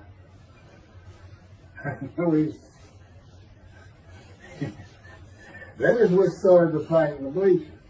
I hear from behind me and one stood to my left, saying, "Man, can I hold the quarter?" I turned around and just looked at it. And finally said, "I did not have a quarter." Ordered with the principal, I undid my ponytail. Mine should be sitting right behind me, and I'm well aware of that. And I brushed my long blonde hair and then reached into my pocket for some chapstick for my lips. And I pulled my hand out with the chapstick. Turned out I did have a quarter. And from behind me, I hear, "Say, man, you said you don't have no quarter." To which I replied, turning around, "I don't have a quarter for you." The next part's kind of hazy. But I do know I grabbed him by the front of his shirt and slid him down the bleachers onto the student sitting below me. That is when the principal yelled my name and told me to go to his office. The next day, the guy and his friends were waiting on me when I got to school, and we fought across the street. The principal told me not to get into any more fights, and this is what I got suspended for. I remember being in, after my suspension, being in the men's room and smoking a cigarette in a stall, and a group of African Americans came in, and they were talking about the fight. What I remember was hearing, "That white boy went Muhammad Ali on him." My favorite fighter. I even saw the Ali Foreman fight in Kinshasa there, live in Amsterdam in 1974. And some of my best friends in high school were African Americans, mostly on the track team where we could get to know one another. I still had run-ins with the general population of the African Americans, who everyone just called blacks back then. I never used the N-word and thought they would help themselves a lot if they stopped using it. Mostly I think they were angry at being busted in from neighborhoods far away. In fairness to them, white kids did not seem to like me much either.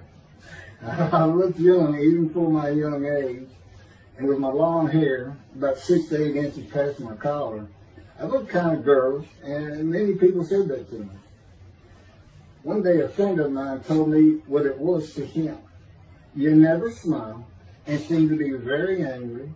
Like if someone looks at you crossways, you're going to come after them, daring them to say something. Like you want to fight. My next suspension for fighting began in middle shop, and it was all my fault. There's not a big deal with that.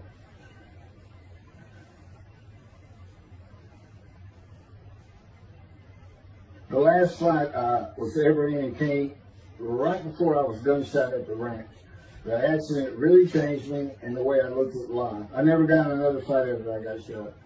It took some of the fire out of me. My longtime friend from junior high school and I were at Memorial Park at night and walked down a train track that ran through the woods, away from the streets and recreation areas. We went to the center of the long railroad trestle bridge that ran over a bayou to wait for a train to round the corner from either direction on a single track. When the train would round the corner, we had to run and jump off the trestle after clearing the bayou. We were drinking beer. As we were sitting, we started talking about the price of gas at 44 cents a gallon in 1975. Anyway, the trains weren't running. We got up to leave, and as we're walking down the steps, she said something about my father and about how to find oil and gas. And I turned around and just hit him with everything I had, with my right arm. And I realized what a stupid thing to do. I called him the Big Sweet. He's Norwegian. His hair was white and long and longer than mine. His hand was the size.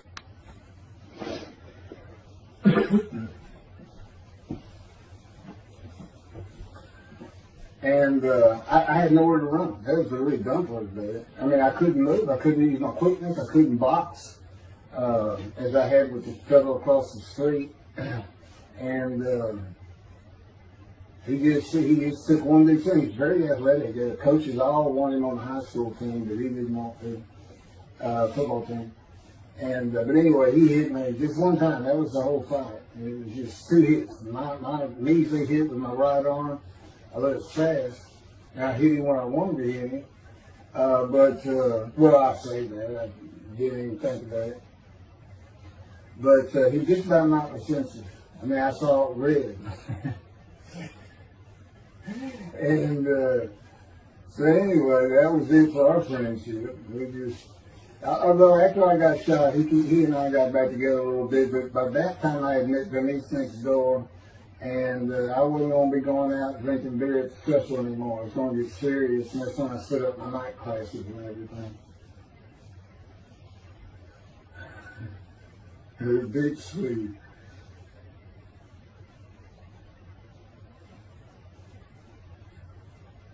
After the gunshot, I stopped seeing old friends, including Antonio and the Big Three, and spent all my time with Denise the next door. I never wanted to be someone who succeeded in life. My dad always told me when he was angry with me that with my smart mouth, I was never going to be anything but a ditch digger or a lawyer. While he said lawyer in a derogatory way, he got me to thinking I'd like to be a trial lawyer. I had to get into college first, and the only school I wanted to go to was Texas A&M University. Anyone who had ever known me would tell you that I was not even close enough to being smart enough to go to any college, much less Texas A&M. I would tell you I had never applied myself to the task of learning. Texas A&M denied my application. I called them and pleaded and argued, and finally admissions said that if I came to the summer semester of 4 classes and maintained a B average with no fails, they'd let me in. I did it, barely. I almost failed calculus and got a B. Just a quick thing on Texas A&M, because it relates to World War II, which always makes me think of the Holocaust, and how many Aggies were involved in that. Texas A&M enrollment began on October 2nd, 1876, and admission was limited to white males, and all students were required to participate in the Corps of Cadets and receive military training. Many Aggies served in the military during World War II, with the college producing 20,229 combat troops. Of those, 14,123 Aggies served as officers, more than any other school, and more than the combined total of the United States Naval Academy and the United States Military Academy. During the war, 29 A&M graduates reached the rank of general. Texas A&M is more than a great university. It's the home of the Aggie family with a long history of spirit and tradition.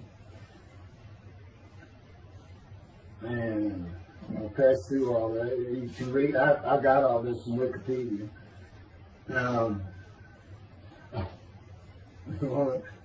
Like Notre Dame, it's a school full of tradition, especially notable at football games and in campus life, drinking beer at the Dixie Chicken. I had a good friend in what is now the volunteer Corps of Cadets, and we've been shooting pool and drinking beer all night on the weekend, and finally left sometime after midnight.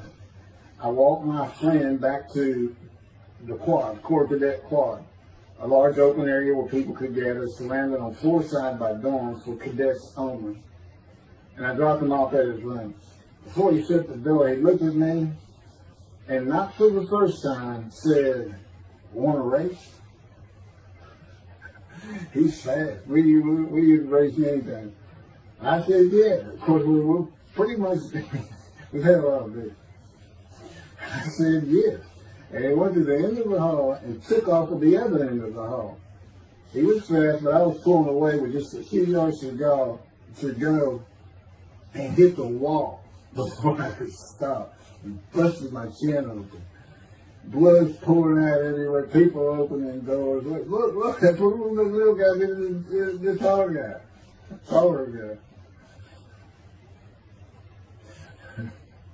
I also sprained my ankle. These are my injuries that take very long. I also sprained an ankle so severely playing basketball with football players that I was in a cast for 6 weeks. Those were my only injuries in the 3 years of being here. It was the gun stuff that changed me and everything in my life. I married Denise when I graduated from A&M in '79. Just 3 years after graduating high school. I went through in 3 straight years.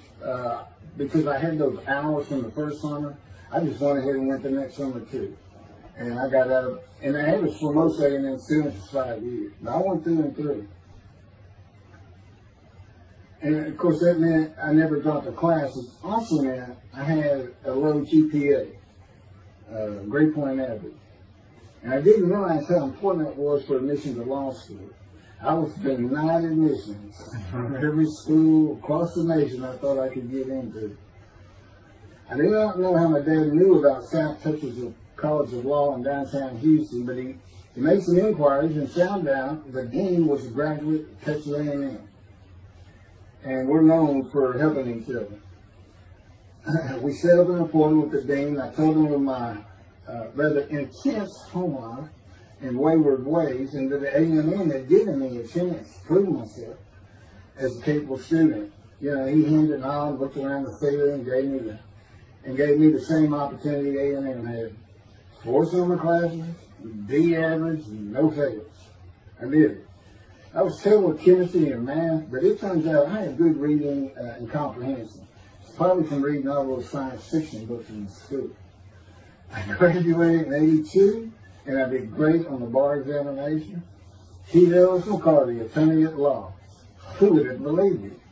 Which reminds me of verse 1 of Isaiah 53. Who can believe what we have heard? That's what any of my friends would say about me getting out of law school. Much less what's happening today. You go find somebody living in high school, they say, who? Oh, that can't be true. She's been out of here. I know him. Forget about it. 75. 27-year headache. I'm going to pick up with that on another video. And then that'll be it. Some general comments. 5 and 6. I'm not sure what 6 is. Yeah, 27-year headache. I'll go ahead and mention God in one of these actions. I won't say anything about the dog who took a hard left between my legs. It's about just my knee, my leg. I won't mention that. Or hitting the big Swede on the track, and then for me, my arm just took off. I wouldn't have hit him with my right arm. The things he is and getting gut shot. Yeah, I think I would have figured that, you probably shouldn't be hanging out with this fellow anymore if you're going to be talking to this girlfriend in front of me. Little things like that, he controls my perception. Little things like that in my life to make sure I am the man of Isaiah 56. If anybody thinks I'm going to back off saying that, they're wrong. I have been through too much. My whole life is dedicated to this time, the day of the Lord. As a matter of fact, what about my day? I said, what about my day? Well, he said, well, first of all, God's speaking with you and living with you. Most people say that's pretty good. I said, yeah. But anyway, here's something he's promised me that he lets me check out all the time. I'm going to put on the screen.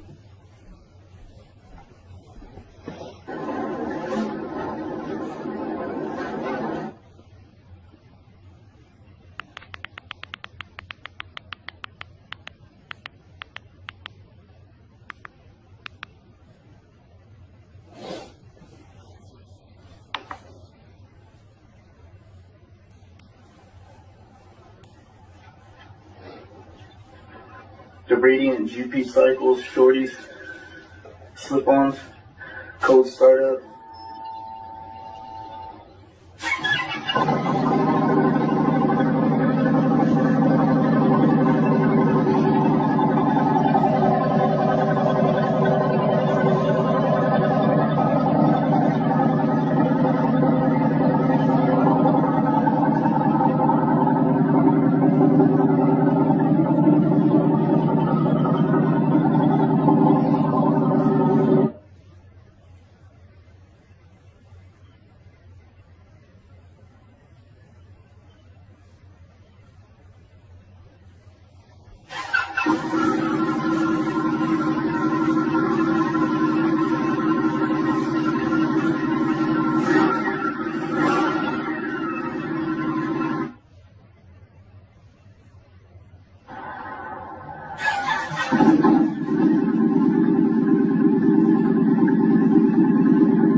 27-year headache. Chapter 5 of the life of God's righteous servant of Isaiah 53. The same year I graduated from law school in 1982, my son Justin was born. In 1985, my daughter Brooke was born. And in 1988, my youngest child and daughter, Laura, was born. I was making good money, though I expected a lot more. And my first job with a law firm that specialized in collections. I also tried my first civil case, which, while working there, which was a nerve-wracking event, first trial. The first day I entered the courtroom, the judge asked me if I was a law clerk. I had a very youthful appearance, though I was 28 years old, not 20, common age for a law clerk. My youthful appearance in junior high school and high school with my long, wavy, blonde hair, I usually kept in a ponytail, had way too many people tell me I looked like a girl. It is interesting, though, at least to me, not one person in my entire life has ever said anything about my disfigured arm. I must have looked like a girl who would beat on you if you did. When I got mad, there was no hiding it. You could see it in my face and hear it in my words. When I was 28, Brooke was born. I tried my first civil case, and the bane of my existence on earth began. A never-ending headache that I generally thought to be associated with post-traumatic stress disorder. I had terrible nightmares from my youth, but now I seem to have begun grinding my teeth, causing the temporal mandibular joint, TMJ, to ache terribly during the day, and the whole side of my head, the muscular, I don't know what you call it, but underneath the skin of the skull, was always real tight. The tightening of the muscles. It was difficult to even talk to people at some points. For 27 years I had that headache. I tried everything. Even surgery on my TMJ. And another surgery where the doctor severed my upper jaw and then trisected it from my skull and spaced it to fit my lower jaw. All to know that I could not stop the nightmares and the grinding of my teeth. Mouth guards helped my teeth, but the pressure was still there. I literally feared going to sleep. I didn't want to wake up the next day sometimes because I knew how bad the pain would be there again. It completely ended my dream of being a trial lawyer. So I got an associate position in an oil and gas firm and began learning how to prepare title opinions for oil and gas companies on tracts of land they plan to drill on. Basically, a title opinion is you start insolvency, which is when the state granted the land to someone, usually great, large tracts of land, and from there you get parceled out and cut up, and I'd be chasing one small tract within a very large one almost 200 years ago in the early 1800s, and I would have to create genealogical charts of heirship, for people who died without a will.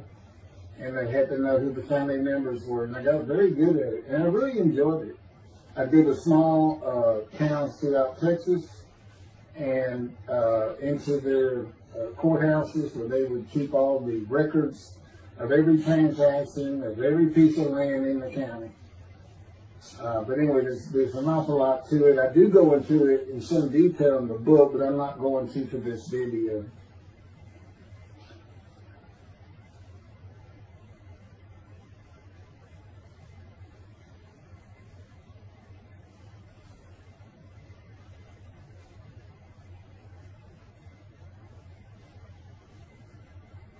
Eventually, I had my own firm. It's just me. I had my own office, and I was doing very well, though billing hours for title work is generally lower than other areas of the law, by the hour.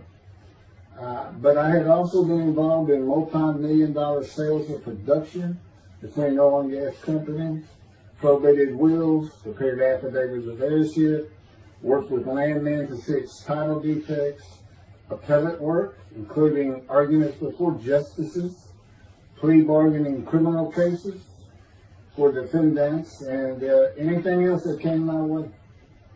Then it all stopped, and once again I was fighting for my life in 2001.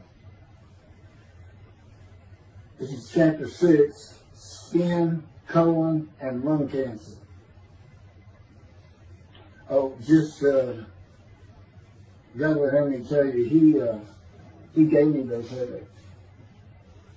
When he came to me, I stopped having nightmares. He provides my dreams for me now, and often as a learning experience.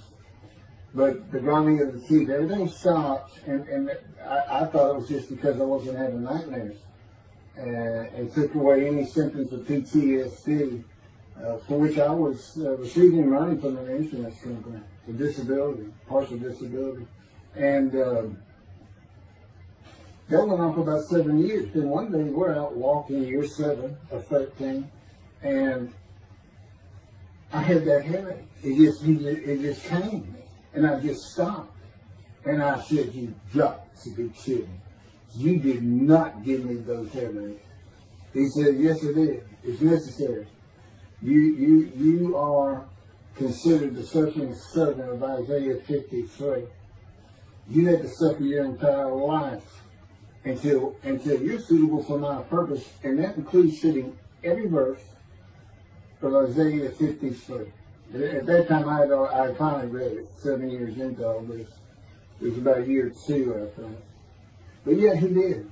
And, I ended up taking painkillers left and right and drinking liquor, as so many people do. I was able to maintain, my life, my work, and everything, but it was enough to put the strain on my marriage that I pretty much blamed myself for it.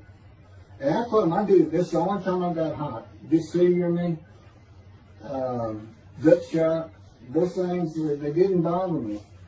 But I said, you hurt my children terribly with that. Because I became a bad father. I mean, I wasn't the father I could be. I mean, they love me and I love them. We don't have any serious risks. They're off living their lives and they're all doing great.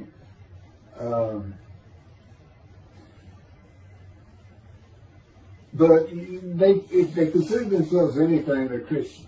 And although I don't think any of them are overtly religious, or that they're in church every Sunday or anything like that, but when I started going to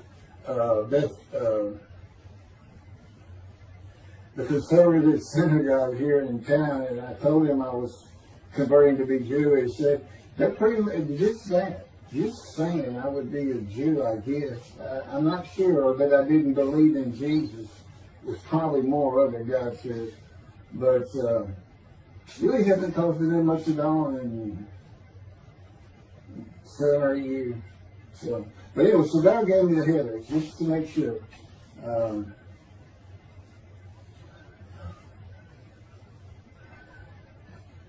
Anyway, I was married to Denise for 18 years, and we divorced in 1997 for irreconcilable differences. We agreed that she maintain custody of the children. The first to leave was Justin, and he came and lived with me. Then Brooke started getting in trouble, who is, as tough as she is beautiful. Her mom's very difficult to get along with. Justin was a lot like me at his age, and trouble followed him everywhere he went. Like me, he was hard to talk to, and like me, his getting out of high school was a conflict. He's doing great. He learned the oil and gas landman business, and I helped him out as much as I could, and friends of mine helped him out even a lot more. And he's very successful. Married, no children. Laura's married, no children. She's got a great job. And Brooke is married with 2 children. I have 2 grandchildren. Long life, sweetest children. You'll see what I'm talking about, long life, when I get to lung cancer that God chose to crush me with. Something had to be done, and to make matters worse, Denise had met a man, and they were going to get married. But he didn't want Brooke.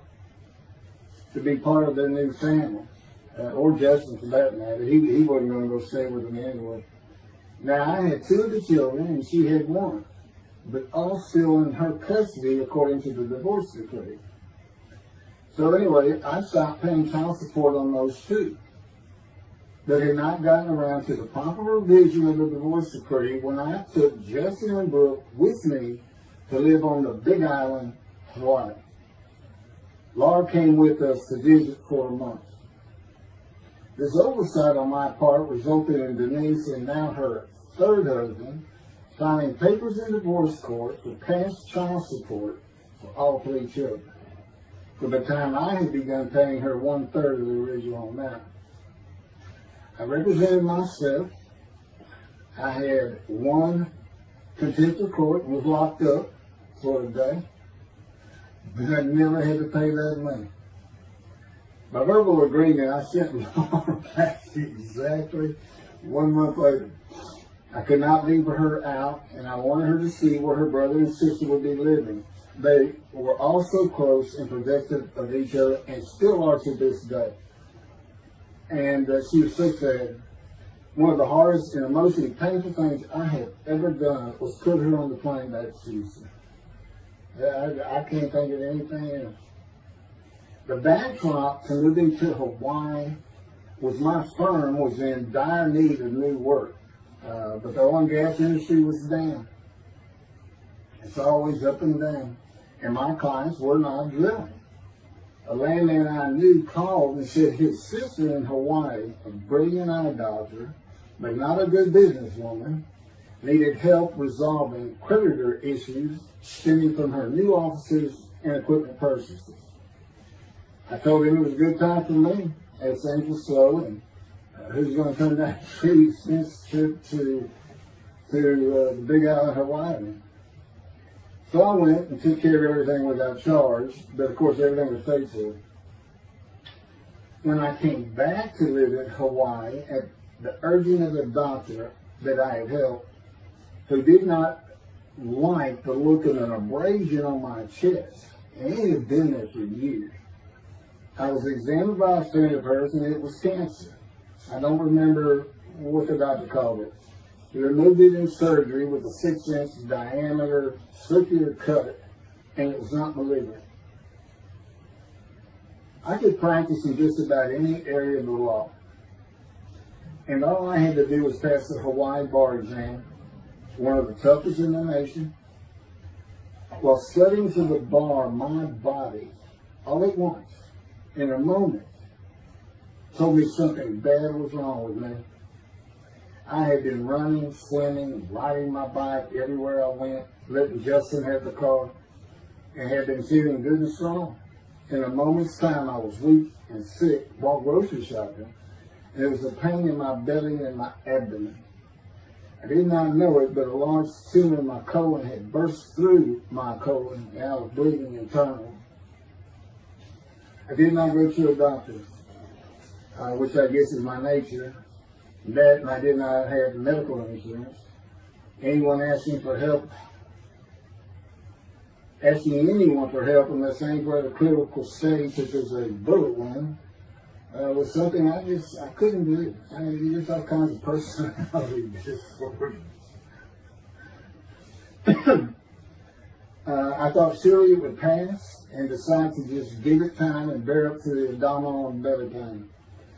I continued studying and took the Hawaii bar on Oahu and Honolulu in the summer of 2001. I had lived in pain for so many years from my headache, and passing the bar was so important. I just kept going day by day. Pain was getting worse, and but I kept exercising. It's the only time I didn't focus on the pain. I had always been a fast healer, and I thought in any day it would just go away. I finally could no longer take it. Brooke, it turns out, was in Houston visiting with her mom, and I left Justin at our little, we called it the little green shack. It wasn't much to it. We weren't there very often, really, except to sleep. And went to Houston to find a doctor for diagnosis, staying at my parents' townhome. This is where I'm at now. I had allowed my major medical insurance to lapse using premiums for child support when things had gotten lame. I just needed someone to tell me what was wrong. I was finding a way to take care of whatever the diagnosis was. Early September, I was close to dying, lying on the floor of a dingy apartment of a friend who traveled for work. I could no longer get up to even try and get medical help. And I had not told anyone how bad it had become. Then the planes hit New York. Seeing how grief-stricken so many relatives were on the news, I began to think for the first time how awful my children would feel when they found out how and where I died all alone. So I asked my father, again, it taught me to ask people for things, for the money to pay for a colon examination that had been suggested by a doctor at one of those clinics you find in a strip mall, the only places I could afford. The doctor who performed the colonoscopy finally found what was making me so ill and unable to eat. A malignant tumor 6 to 8 inches long that had burst through my colon and I was bleeding internally. You know, I come out of anesthesia, partial anesthesia, and he's holding this picture, and it's this great big purple blob, and I couldn't get the scope past this. It's not a good way to wake up. To say it crushed me in my life is an understatement. The pain, the weight loss, inability to eat, all I could do was drink calorie drinks. Began about 4 months before the colon examination. That was 4 months of sheer pain. But as it turns out, I did pass the Hawaii bar exam. It was now early October 2001. The doctor told me, look, you don't have insurance. Go to Bentoff Hospital. That's the hospital I went to when I got gut shot. Gunshot. I prefer gut shot. It sounds good. Forget it, man. And he gave me the picture from the procedure showing what he could not get the scope past. He's shaking his head and saying, you should have come in much earlier. So I went to Bentown thinking I was here in 75 on October 5, dying, but I did survive. And here I am again on the first week of October 2001. Showed the pictures to the admitting nurse. Instead of them sending me to the waiting room, she just looked at me and she said, Mike, this is a public hospital. I mean, you can wait all day long to have a cold check. She looked at me and said, why did you wait so long? And how are you still alive? And I told her, I have no idea. She did not send me to the waiting room. They had an orderly take me immediately to a room. There they hooked me up to a morphine machine where I could hit a button at a time interval I can no longer remember and receive a small dose. I do know I never missed one. I was very depressed. My parents who waited in that line for admittance with me looked so sad and depressed. It was not one of my better days, though I finally had some pain relief. Day after day, I lay there waiting for the next test they would run. It was during this time I received notification that Denise had filed papers in the divorce court to recover monies for the time I was taking care of 2 of the children. That's also when I received notification from Hawaii that I had passed the bar exam. So, Bentoff Hospital, what a lifesaver. I mean, young surgeons in like Baylor University, medical schools, it's a prime position to get your hands on if you're going to be a surgeon. Because you're in surgery all day long and all night long, as long as you can stand up. They're bringing people in. It's just a real hot spot in Houston and a great hospital. But it's not a place you want to stay. You really don't. My doctor would come in and be out so fast, I never knew what was going on. He did tell you my previous surgery to my abdomen, where they opened me up from stem to sternum, complicated removal of the tumor. On October 25, my son's birthday, who was now stuck in Hawaii, They cut me open again and removed the tumor. It was about a week or so later, I was released with a schedule for chemotherapy. I returned to the dingy apartment all alone, and I just stared at the television for weeks. I did, and chemo was so depressing for those who had to go into it. A small room with big chairs for about 20 people who all looked like death, including me. Everyone with an assortment of bags of chemo dripping into our arms for hours. It took about 8 hours before I really got sick from it. And I had to park a long way to avoid paying for parking and drive a long way to the apartment. It was a very gloomy fall in winter. When I completed my chemo of once a week for 6 or 9 months, more tests were scheduled. I do not remember how many months the chemo lasted. I do remember I did not finish, missing the last 3 sessions. At the end, I could not get out of the door without bursting into tears and just not going. It just wore me down to nothing. On the right side, it was my door. I had my own apartment called the Loft. It was brand new and very nice on a bayou close to downtown Houston with a running trail alongside it and lots of woods near Memorial Park where I had been running a 3-mile circuit since high school. I returned to being called to follow-up tests, including x-rays of my chest, and the colon cancer had not returned then and to this day. The chest x-rays were another matter entirely. The doctor told me he had bad news and showed me the x-rays telling me the white spots I was seeing was cancer. They were everywhere. Lungs full of cancer, he said, at a stage I could not be treated with any success. My dad was with me, and I asked the doctor, what does that mean? And when he said you need to prepare for death, the look on my father's face was so sad and hurt at the same time I'll never forget. And we've been through some tough things in this house, every house we've been in. It didn't affect me one bit. I did not feel anything. I was too beat down from the chemotherapy repair I did. God tells me I had a lot to do with that. In fact, I just, no matter what they said, I didn't think I was going to die. But I didn't know that. I just wasn't having that conscious thought. And that's what he had a lot to do with it. And of course, he hadn't spoken to me yet. I had never seen a doctor for cancer or any other ailment since that day. I had to get Justin home was all I thought about, but I needed money. I found an old client that needed a towel penny for a drill site well. I struggled through that and got my boy back to Houston. And it was tough. I was so weak. And it had been so long since I really had done any title work.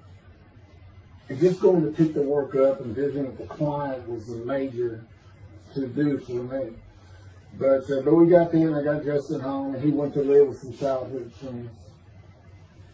This is now 2002 and going into 2003. I just walked all over the running trails in a 3-mile loop at Memorial Park and in the woods day after day. I didn't think about dying, but I did start. But I did not think about restarting my law practice either. I watched a lot of television and played video games.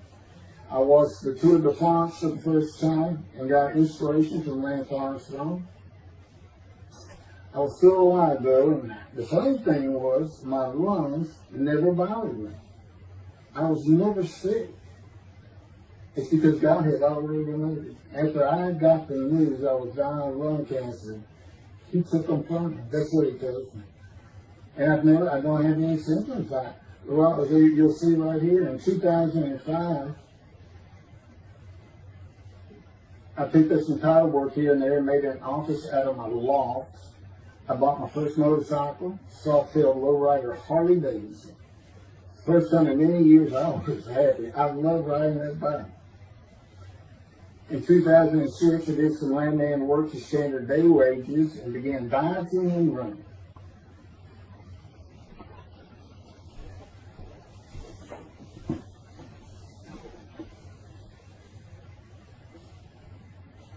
once again, my camera only goes for 29 minutes and 59 seconds. And I'm going to back up just a little bit.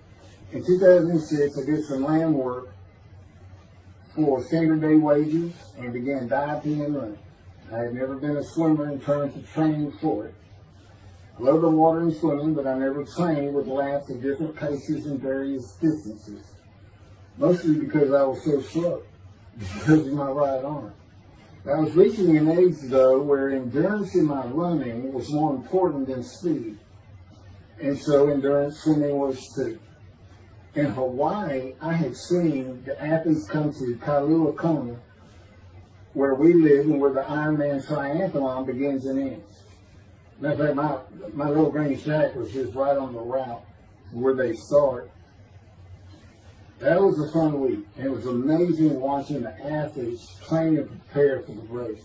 I would think to myself, a human being, a human body cannot do what they are doing. Yet they were and they did. It's just amazing. I decided to learn how to swim more efficiently and how to train for distance and endurance. Get a regular and triathlon bike and innocent triathlons. I was so alive and finally a direction and purpose in my life. Training every day for long periods of time. It really helped with my headache and I slept better.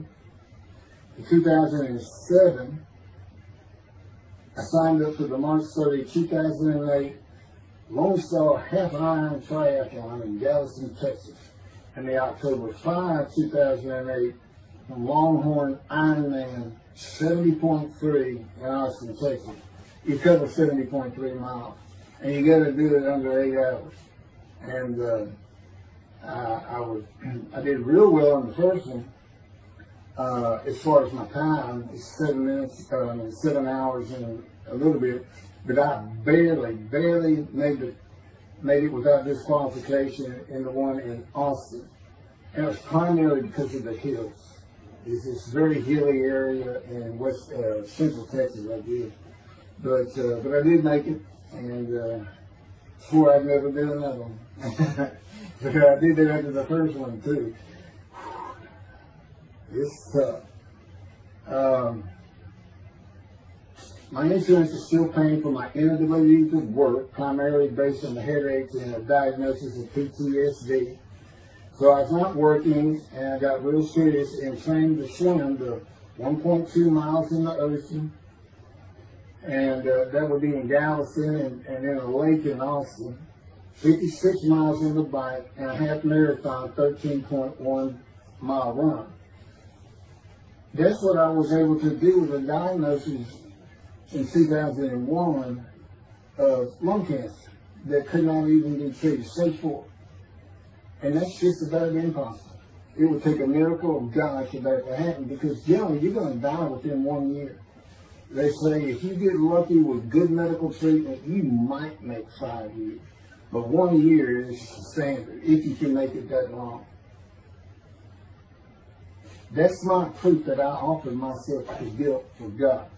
Because you can't, it's not something provable. All you can do is see the result of that offer. And again, guilt and emotion. I got way too many videos and everything to get too detailed on it. But that is the proof. You know, I got the colon cancer 20 years ago when the plane hit New York. And it's that was 2009. No. Too many things go through my mind when I start thinking about those cancer years. But God, He removed it. He had something for me to do, but that's verse 10. God chose to crush him with disease. And as I've mentioned, the reason He chose that is to show that I was blemished. The fact that could not possibly be an offer for sacrifice, because He knew what the Gentiles were going to do. They were going to put an unblemished lamb in there and call the Jewish people's Bible their own, and use the laws of Leviticus, not unlike Mr. Toby the Singer and his 6 million blemished lamb sacrificed by Hitler, the righteous servant of God. How that seems to read. He's welcome to respond any way he wants to do that, but it's on the video, it's in the book, it's in quotes by him from his midrash, from his site, and he said, share this with everybody. Everybody can take it. Just share how great my knowledge is. Well, it's lacking in some areas. We don't question he's an intelligent man, but his reasoning capabilities, in my opinion, at least as to Isaiah 53, are severely wanting. I am that man. And God's going to give Christians hell with it and with me. Just like I just heard this for the first time on the video. When all of a sudden he had me say that Jesus announced he wasn't the man of Isaiah 53 on the cross. When he said, Father, Father, Father, why are you forsaking me? Because he was about to die. In Isaiah 53, who he thought he was, and he's not, he doesn't fit the verses, but he thought he was, he's supposed to be exposed to death. They give him long life, so boldly he goes into the Roman Jerusalem and gets himself taken up. He's not worthy. Delusional, yeah, maybe, but as far as I'm concerned, he's nothing but a story. He never existed. The story starts with the ascendings of the Red Sea Scrolls and the teacher of righteousness. Real quick, I'll go over that. Here's the thing. Their founder is called the teacher of righteousness. Okay? They were great followers of Isaiah. They had the great scroll of Isaiah. They're prolific writers and copyists. They had their own gate at Jerusalem. The Ascends Gate. Now, the New Testament never mentions them. You got Pharisees, Sadducees, Ascends, but they never mention an Ascend. And Jesus, quite frankly, would have been one of them. Because they embody who he is. They didn't like riches, hated sin, they didn't like material things. They removed themselves from Jerusalem in the most parts of those caves by the Dead Sea for that very reason. But they did have a gate. They still had people who would be there, and you know what they would do at the gates? Tell stories. That's what you do. You tell stories, and it is a great story. Here's this guy, he's connected with God. Back then they believed men were gods. Caesar was a god. Over in Egypt you had the same thing going on. It's common thought that men could be gods. And this story just springs up. And they didn't even question. They'd have gone and questioned it. I mean, they're sitting right front and center in Jerusalem. You think they didn't hear? This man walking on water, raising the dead, feeding 5,000 with 2 fish and 5 loaves, turning water to wine. That alone, Rome would have said, Caesar would have said, he does what? He turns water to wine. Bring him to me. Don't take the hair on his head. You don't kill the man who turns water to wine. You send him out with your arms. Make your men happy. It's there's so many ridiculous aspects to it. Most particularly, God performed a human sacrifice for the sinning Gentiles. He left the sinning Jews for the sinning Gentiles. But he gives them an out, these Gentiles, not his son. He gives them an out. I'm going to kill my son for you. So that you'll be forgiven of violating my commandments and laws. If anybody knows God, and the Jews do, and I know him like nobody's business, that's not him. That's not him. I mean, he told the Jews, I'm never going to leave you, but I will punish you. Now that's him. That's him. And he'll put you through hell just to make you a better person, a better people. And he has no plans to change it, man. He's not going to change the minds and the thinking of billions of people to make them love the Jew. He's just not going to do it. And the practicality is, he didn't create man for him to even be able to do that. Now, he could have created humanity where he could do that. He could change the mind of everybody at the same time. I'll tell you on this, he's been working on my mind for 13 years. It is one brutal compromise. It's a very one-on-one affair. Now he says, now I could just kill everybody. I mean, that's easy, isn't it? That's easy. I could just kill everyone, but He said, that's not, it's all about this. You got to know how to read the Bible. It's written for antiquity first, and the Dark Ages, and then the Age of Enlightenment. I mean, basically he's saying you've got to go back over it. You've got to check these guys. You've got to check Rambam and his speech. God's going to make the world speak Hebrew. Or, they will be refused. So you got to check some of this stuff. And I read Rashi's, I went through his Isaiah 53 main grass, and all I can say is very unimpressed. I see what he has to say in Malachi. He didn't pick up on any of this. He didn't know what the angel of the Lord is, the angel of the covenant that you desire. He doesn't know how Moses goes by, a burning bush is not consumed, the angel of the Lord is in there, and God speaks. I do. To me, it's just like, well, you just give some basic concepts, and all of a sudden, and quite frankly, it'll open up the scripture to the Jews.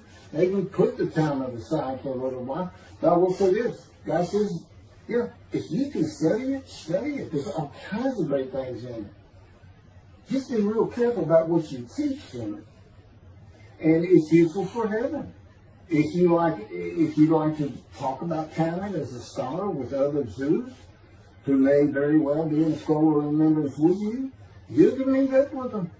Just see them in the meeting places, have them over to your room. Y'all can watch the new earth being created and the new peoples of God chosen, and watch the evolution of the chosen people. And humanity, the same as this one. God says, why would I change? Why would I change it? When I did it, it's perfect. And you can tell me sooner that the evolution that he's talking about, where all of a sudden the world's going to love the Jews, been going on for over 3,000 years, and it hadn't even, and today anti-Semitism is up, and David is here. It's not going to happen. Thank you very much. I will be doing, is that 5 and 6? Yeah, that was 5 and 6. Now the book picks up at chapter 7. It's on a video when God first speaks to me. And it's just very interesting. And we'll still be putting some videos out. But I've pretty much covered all the major material. Everything from Isaiah 53, the day of the word, Lord. There's a few more things. And it's a better read than it is a video watch. But, for those who like to read. But it's covered very well in these videos. And now that I put in the personal part in, which is to show how I see Isaiah 53, and you see the difference in my life. Now that's a life of suffering. That's a life of pain. That's a life of familiar with disease. They said, gee, when he died on the cross, he stirs. He was scourged, and this and that. You know how much he suffered in his life? I mean, he's not even in the conversation as the man of suffering. He's not in the conversation. Thousands and thousands and thousands of people died horrific deaths back then, and by crucifixion. Not the only one. This is descriptive of a man and his life, so you can find him, identify him. And what did he do? He never suffered. He's never sick, ever, until the last day of his life. 30 years old, he's got one baby under his belt is pain and suffering. Yeah, to me, that's not, you're not even in the conversation.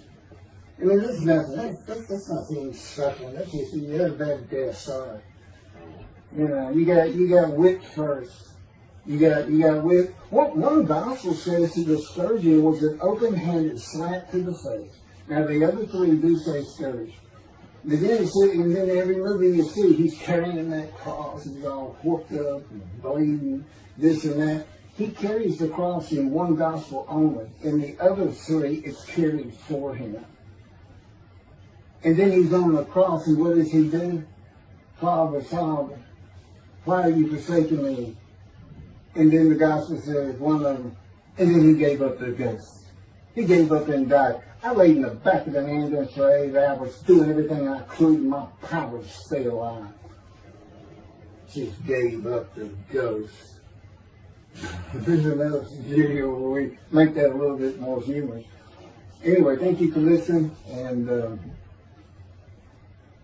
I guess that's it. Thank you.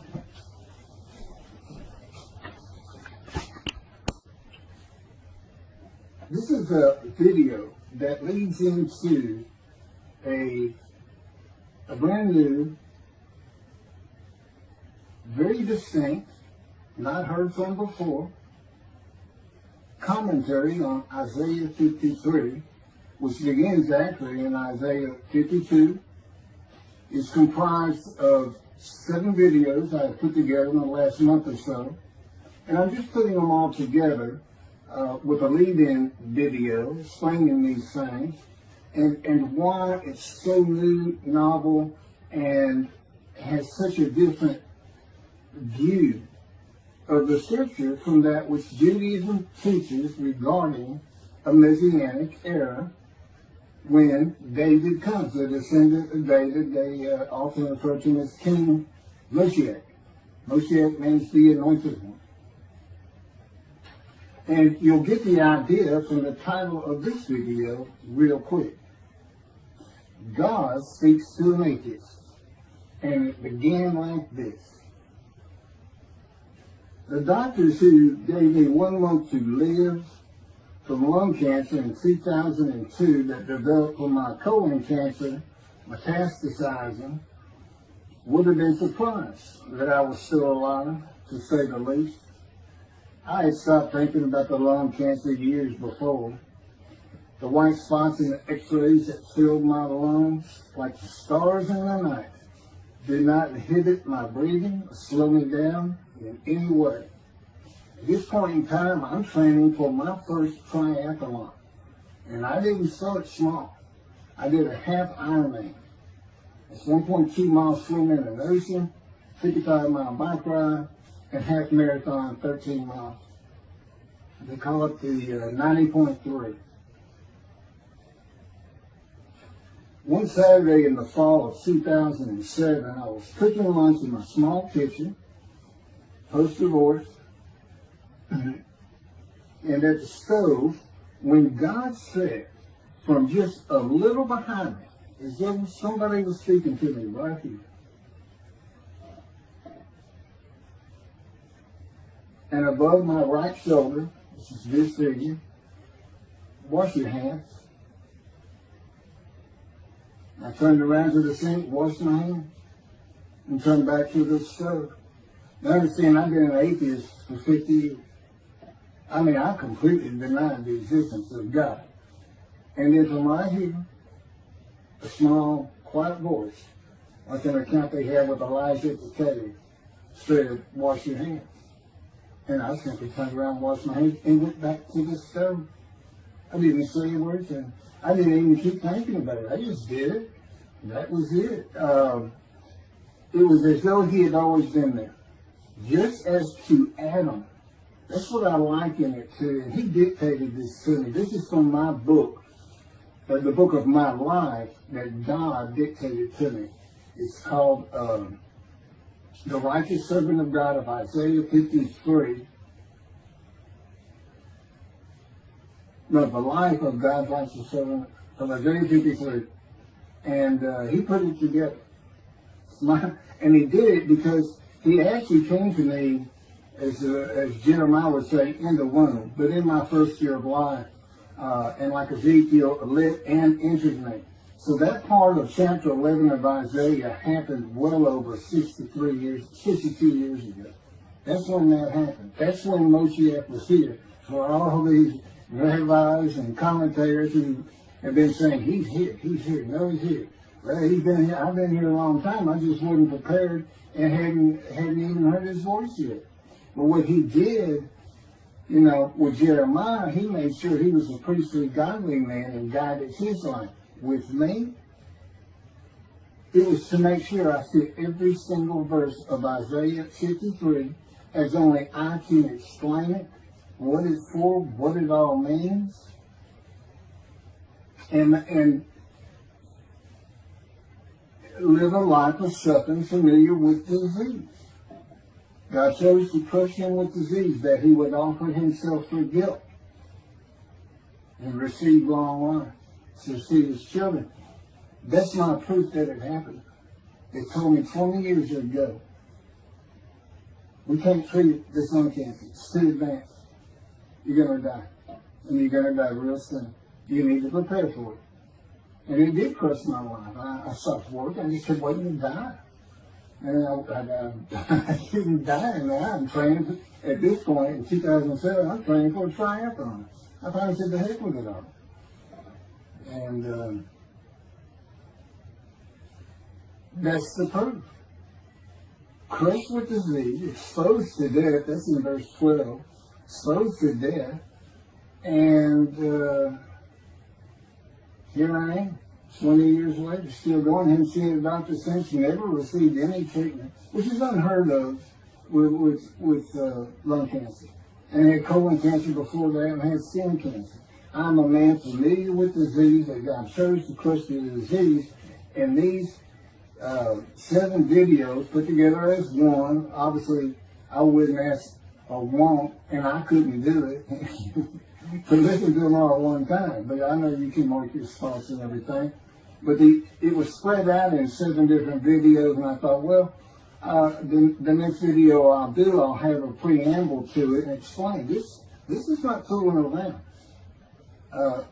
Once you learn my version, which comes from God, of when Moshiach comes, the day of the Lord, which is left out of the Messianic era.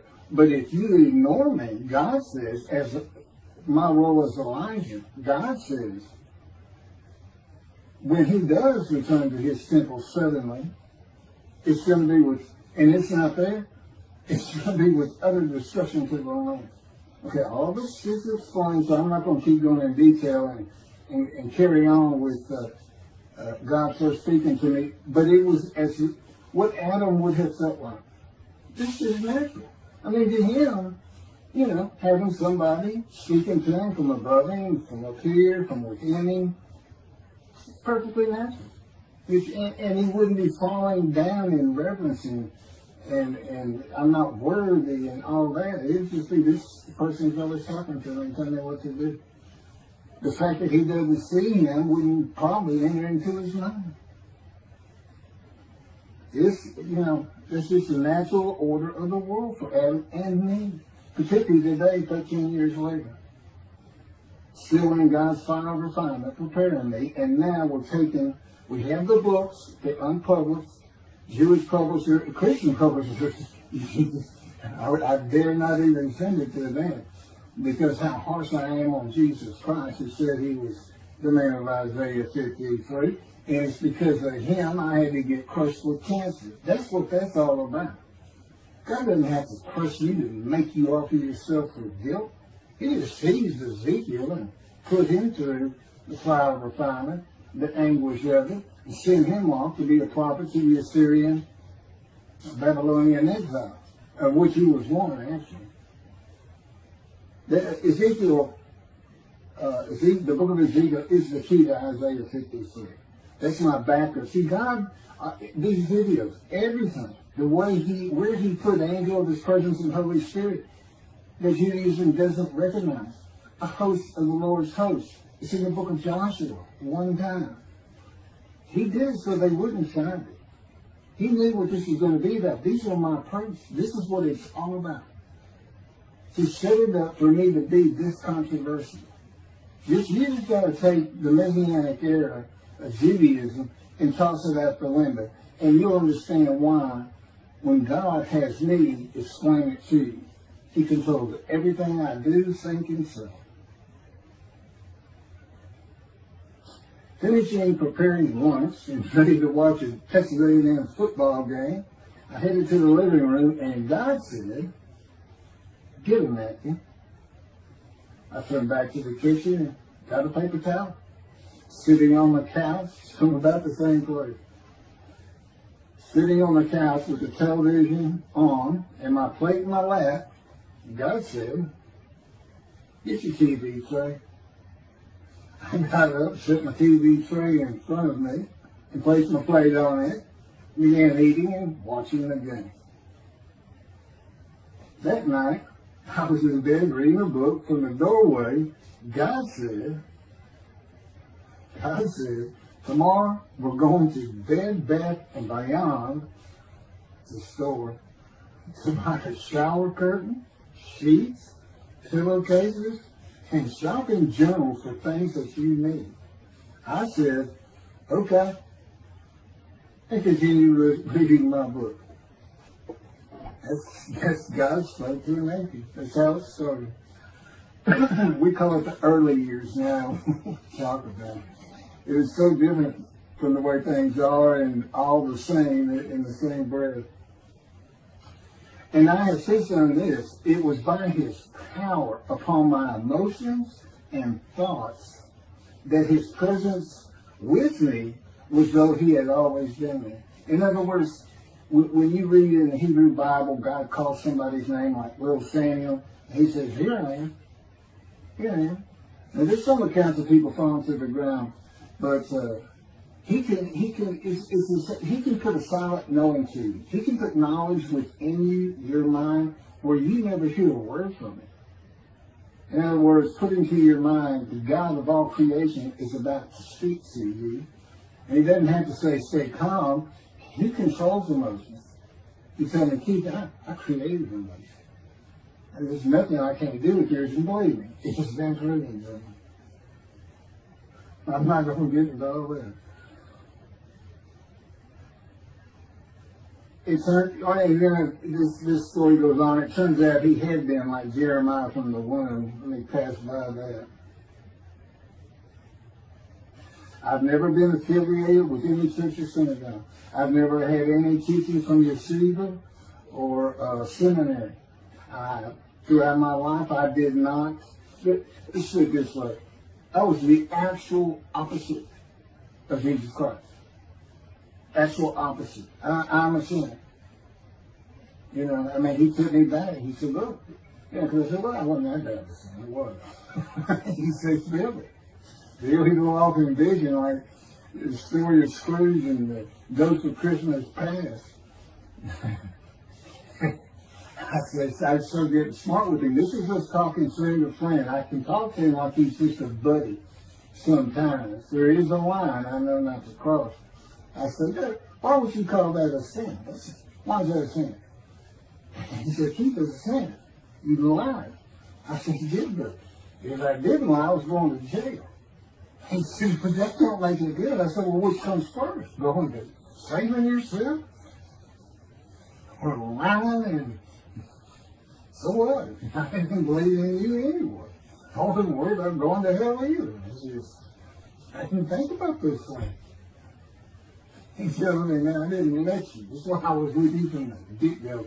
He wanted me to be fresh. No preordained, settled in thoughts and beliefs on anything. Of course, I grew up in Texas for the most part, so it would have been Christianity. I didn't associate with anybody who was religious. I didn't even know what the term Jesus meant. I didn't even know that Jesus died for my sins, supposedly, in their theology. And I didn't know that there was a problem between Judaism and Christianity. Jews and Christians, I didn't know that. I had plenty of Jewish friends. And, you know, I was in the late 60s, 70s, my formative, going into my teen years, and, you know, he treated everybody as an equal. I never thought about it. Including African Americans, who in my day, we just said blacks. I guess it doesn't go anymore. But they're great friends of all kinds. My best friend, I didn't even know he was Jewish until I saw him on Facebook 40 years later. But anyway, let me jump ahead. Okay, this is how God communicates with mankind. This is what the prophets are all about. It's not just Ezekiel, a spirit lit and entered into me. At that moment, God was speaking. And then he says, at that moment, a spirit entered into me, and then I could hear God's words. So he's saying, and that means God is in his spirit. And it's just imagine the presence of God is his mind, and it is composed of elements of the unseen realm that we can't understand, and spirit he created, and the angel of the Spirit, the Holy Spirit, he created. But that's completely different elements. His presence is different from God's presence. But they're like big clouds, and they can float together and be as one cloud. Okay, that cloud is what descends upon you. They are within me and without me. If you, this audience, was in a room with me, they would envelop you all around you. You'd be in the presence of God. The difference with me in that room is that that cloud engulfs me, flows through. It's within and without me, as though there's no break because of my physical structures. My little spirit is a little cloud that also drifted in. That's what it is. And it happened with all the prophets. If they spoke God's words, he was talking to them. He was telling them, write this down. Write this down. All these 20 books or so, the books of the prophets. Ezekiel, write this down. Let's set this up. Jeremiah, write this down. See, the time is coming. Well, that's the time in Malachi. It all comes together, and you'll find it in all these videos. So, and it doesn't just include Moses and the prophets. The man who wrestled with Jacob. Jacob says he wrestled with a man in divine being. But, you know, Judaism doesn't acknowledge the Holy Spirit's a person, which is beyond belief, because there's so many references that this is clearly a person, the angel of his presence. But it's just God going to a man saying, hey, wake up, I'm the God of this land. See this man over here sleeping? His name's Jacob. He's got his head on a rock. Go jump on him and start wrestling. Don't worry about it. I'm going to orchestrate the whole thing. You'll be fine. And the guy would have said, yeah, I am. Let's go. That's how he does. That was, and Judaism says the man in divine being is an angel. No, you know. That'd be like saying, I'm an angel. And you wouldn't want to say that. Well, you wouldn't want to say it to me before he came to me, because that kind of made me mad. I had a hell of a temper, just like Moses did, and like Ezekiel did. And God knows how to knock it out of you, to where you smile and laugh a lot. Because I never used to. No, well, you got to read the book, and you'll get it. You'll get it. And I'm just, you know, just like a lot of people, I've been through too much, hurt too much, suffered too much to have any thought that there's anybody upstairs, you know, who cares about me. It's just don't even mention his name around me. If you're gonna fight or I'm leaving for you and you'll never see me. Don't do that. Because it just makes me all that's gone by the way. Lots of stories on that. Oh, and the Spirit speaks. He's got his own personality. He's angelic. He has a very childlike voice. And it's just nothing but a ball of humor. He calls it, he can have me say he's the greatest comedian of all times of the universe. And he's just a joy to talk to him. And he has the smarts of God. But I have instant communication with him. I have instant communication with God. It's like there's three persons in my mind. This one cloud, it's three clouds, it's two spirits and the elements of God's mind. And slow process of 13 years, and there's 13 years of, and this is from Isaiah 53, punishment, wounding, chastisement, maltreatment, crushing, bruising, and I'm telling you, he's relentless. These are the stories, and I have a lot more once I get to Israel, and I have full confidence God's going to get it done. There's one thing I don't worry about. 13 years, a year and a half of trying to get books published, denied by everybody who even bothered to answer me, because it's just so different. And it can only go to Jewish publishers, and it's just like, well, this isn't the stuff we believe, and it sounds like he's saying it's him, and this and that. Well, I was. God said I made sure I didn't get them published. I wanted to do the videos first. You see, I'm not on the executive committee. I don't know what's going on 99% of the time. I don't know what I'm going to have for dinner. I no longer have self-will. I can't ask him for anything. There's all kinds of reasons for that, such as, you know, if one of my kids gets sick and he doesn't heal them up, you know, cancer or something, Am I going to be disappointed? Am I going to be hurt? The answer is no. He's trained me too well to even bother asking me. If he's going to do it, he's going to do it. I know he has the knowledge, and he's right here with me. So, it's a long, detailed process. I know things from his perspective. This is another reason the Messianic era is not going to happen. And it comes out in these sins. But the Holy Spirit, the angel of his presence, we're friends. God says, I can't be friends with human beings. I said, well, we're friendly with each other. He said, yes, that's right. I said, God Googled this, and technically you are my friend. He said, well, I know, but I just don't acknowledge it. I said, why? He said, because I'm God. That's the way I am. I get to do whatever I want. And he's just messing with me. It's just like having a friend. Of course, it's a true statement. He can do whatever he wants. But he's pretty stately and regal. But, again, we live together. I've lived with him for 13 years now. And it's never going to end until I die. I wouldn't even know what to do. He said, if I left you, you're going to fall down dead. You're not supposed to be alive. I keep you alive. So I took that cancer from you, but I just put it back in if you do something that you want to leave. I said, well, what am I going to do? No self-will. To an extent, no self-thought. And I told him, I'm not even a human being anymore. He said, well, what are you? I said, I don't know. I'm man and divine being, but I'm not human. I don't have self-will. That's what distinguishes a human being from an animal. He said, but I'm being a human for you. I'm providing you self-will. So you do, in a way, have it. So you're still a human being. I said, well, I'm dead. He said, why are you dead? I said, because it's like my brain's not connected to my spirit anymore. It's like you're sending all the information in. And that's about heaven. I haven't lived the existence in heaven as to my thoughts, because in heaven you won't have a mind. The heaven for the Jewish people only, I might add.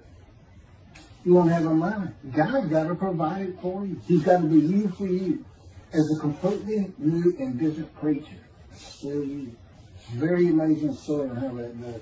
And I'm taught all these things and literally experiencing, not only in the real, but in visions. I've had more visions than, if you count every single vision in the Hebrew Bible and the New Testament, I've had easily double that. And I'm a walking visual. God's communication, and this actually shows up in the story of Moses, you won't let me tell right now. But he puts images in your mind. Instead of saying a sentence, you get something in your mind, a picture. Anyway, I call it visuals. And you can be wide awake for those. And I can be in vision wide awake. Okay, so we finished our shopping. You get shower curtains and everything. And God said, let's go to the bookstore and get you a Tanakh. To which I replied, well, what's a Tanakh? I didn't Hebrew Bible, okay. Well, I know the Holy Bible, the New Testament and Old Testament. And on we go. I'm starting to learn for the first time. At Barnes and Nobles, we looked at all the Hebrew Bibles and purchased the Jewish Publication Society's Tanakh, the Holy Scriptures, which is a translation that began in 1956 and was published in 1985. And then he spent 30 years on the Leningrad Codex, the oldest Hebrew Bible in existence. They started from scratch. I hear these rabbis and people say, well, I know what these translations are, this and that, and this and that. And God says, just go with the JP is. They hit it right just about every single time. I've only found one thing that I don't understand how they miss it. But it's in 53. It's the 1985 edition. That's the best translation you can get out there. And I don't just hear God speak to me. His presence is heavy. And I'm also, it says he pinned Ezekiel's arms behind his back with his cords of power. And by his cords of power, Ezekiel could not leave his house. That's in Isaiah 53. He took him from the land of the living. Took him from society. The man of Isaiah 53 lives, so he's taken from society, but that doesn't, from the land of the living, that doesn't mean he died. And there's no crucifixion in 53. So, you start to see how Ezekiel is so important in this. And that's where you find out about the covenants of friendship that come with God in the day of the Lord when Moshiach comes. Again, you don't hear anything about it in this Messianic era. I'll tell you this. I think the Jewish people are going to like this better.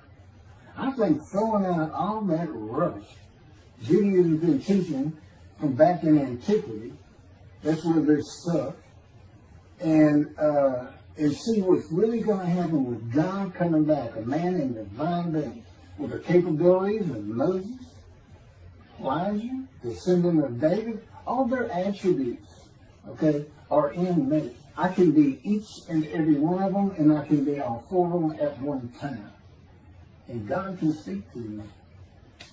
So, it's going to be fun, and he wants a simple rebuilt. That's the purpose of Isaiah 53. It says, a purpose which might prosper of God. But it then tells what the purpose is. Well, we find it in Malachi 3. I sent my messenger before me to clear the way for me, and I shall return to my temple suddenly. But the covenant that comes with David says, I'm going to place my sanctuary amongst you. He already knows it's not going to be there. And then we have Elijah in Malachi 3. Well, he's got a purpose that might prosper. And if it doesn't, God comes with utter destruction to the land. And again, you don't hear it with the Messianic era. Utter destruction to the land. There's 7 million Israeli Jews. How can you not read that and go, that sounds an awful lot like, I'm going to raise up armies against you. How can you just ignore that? Well, anyway, we're going to see stuff. And the purpose that might prosper, I never believed that. I think that just puts the man of the righteous servant of God of 53, I think that puts him with, he's got the same purpose as Elijah. Elijah is supposed to bring the families back together through the laws and teachings God gave Moses, or being mindful of them. That's the new covenant. It's an amendment. It's an amendment that also has a new inclusion of sin forgiveness. Over the last 63 years, God's presence has resided in Texas, Louisiana, Florida, and Hawaii. And he is more than ready to return to his land, Israel. Because wherever I am is where his presence is, and those are all the different states I lived in over this time period. Wherever I go. And in fact, if you see me in Israel down at the old city or down at Tel Aviv, you can turn to your friend and say, hey, I know where God is. I say, really? I thought he'd have left. Some people say he died. He said, no, see that guy over there? He's all around that guy. And some say inside too. That's what it's going to be like. God said, when you get to Israel, we're never leaving again. I said, I want to see Great Britain. He said, it's like, did you just ask for something? I was like, oh. Yeah, that's good. I hope I fry if I hit the border and cross over. I hope I just burn up. Plus the combustible flame. But anyway, that's where he wants to be. And I'm sure he's going to get there. This purpose that might prosper, again, I think it just shows the purpose of the righteous servant and a purpose of Elijah. Because he knew I was going to be teaching. There's only, in the day of the Lord, as you would imagine, he wants to have all the prophecies fulfilled, be done with the prophecies. And there's only a handful, 4 men to come that we've never seen. The descendant of David, prophet like Moses, Elijah, and of course the righteous servant. We only had one description. Even the sages knew you got to have a description of the descendant of David. It's Isaiah 53. They called him in the Babylonian Talmud the leper scholar. You see me referencing it on just about every video. In other words, I'm saying, look, it's not Jesus, it's not the people of Israel that's taught today. It's this guy from the Talmud that just hadn't come yet. You just didn't know, didn't have a man that fit the description. Well, you do now. And two covenants. The friendship covenant, which is actually in two parts, Ezekiel 34 and Ezekiel 37. One part of which is, I'm going to put my sanctuary amongst my people. And the other part, interesting enough, has to do with the land blooming again, which is Jeremiah 31. See, a time is coming, the land will bloom again. See, a time is coming, the cities after desolation of many years, 2,000 plus actually, will be restored and Jerusalem rebuilt. And the Jews shall never be defeated again. Okay, now we just talked about other destruction, likened to armies being raised. But here it is in this friendship covenant, in this, Jerusalem being rebuilt. If that's done, then you'll never be defeated again. So, you look at it and go, well, there's kind of a problem between those two. And what I think it means is he's going to get the temple built now that Jerusalem's been rebuilt and he's come. That this might prosper, because it kind of gets it. So what is the purpose of God might prosper? Who thought you could do everything? And he said, well, in large part, my people got to listen to you. They got, especially the rabbis, they never listen to my prophets. They're all full of themselves. And they know everything. Well, he starts getting angry. And see, that's not good for me. Because all of a sudden he wants to make me better, which means suffering. You gotta keep them away from those movies. I feel the spirits. They're not funny. Get the funny guy around here. We talk friend to friend too. Well, anyway, I'm going to let you. There's a lot more, but this story is in my book. Hopefully, after spending time and understanding who I am, and this is here. It's happening. I don't care what the rabbis think or say. Look, I'm a prophet of God. I'm a man in divine things. If I say something contrary to what they think and say and believe, they're wrong. Automatically. It's a given. Because God is telling me all these things. It's His book. They're wrong automatically. And He is livid that I'm having this problem with Isaiah 53 being the people Israel. Well, it's in the videos, but you ought to see the arguments they really put back before that, for Isaiah 53:10. And other verses. Rabbi Tobias Sandrab's Judaism, he went Christian. The Christians went to the laws of Leviticus, animal sacrificial laws, and said Jesus is the unblemished lamb. That's why, and they're using, Leviticus where you could offer a lamb and for unintentional sins, but nevertheless, they turned it into, he was a human sacrifice. Which he says himself. He says, God no longer wants bulls and goats for sin. He prepares my body for sacrifice. He's really sacrifice. And God made the sacrifice to Gentiles so they didn't have to obey His commandments and laws. From an atheist who comes in with no religious background, I read that and I look up face to face with God wherever He is that moment. And I say, you gotta be kidding me. People believe this? He said about 2 billion right now. So I'm not going to bother trying to tell you how many there's been in 2,000 years. God made a human sacrifice for me so I can go to heaven. And I can go kill somebody if I want to. I can go beat my wife and my kids. I said Jesus again. God was teaching me the New Testament, and this guy at one of these mega churches came to me and says, if you do, he said, Jesus Christ, you're not just forgiven of all sins that you have committed. You're forgiven of every sin you're going to do in the future. I said, really? He said, just do it. He said, Jesus knows you're going to do it, and he already forgave you. I said, what? Okay. So, if you're a Christian, you can just sin all the time. Because he knew you were going to do it. I hadn't actually heard that taught, but that's the effect. Okay. This year in Jerusalem. Enjoy the books. Don't try to look at the video. Don't try to watch them all at one time. But what I did is I put them together for you in the order they should be.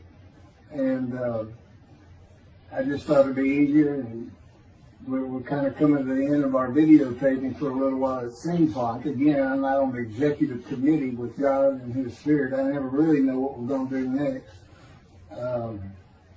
And the books are at keithmccarty.wordpress.com. You can find that on my YouTube channel.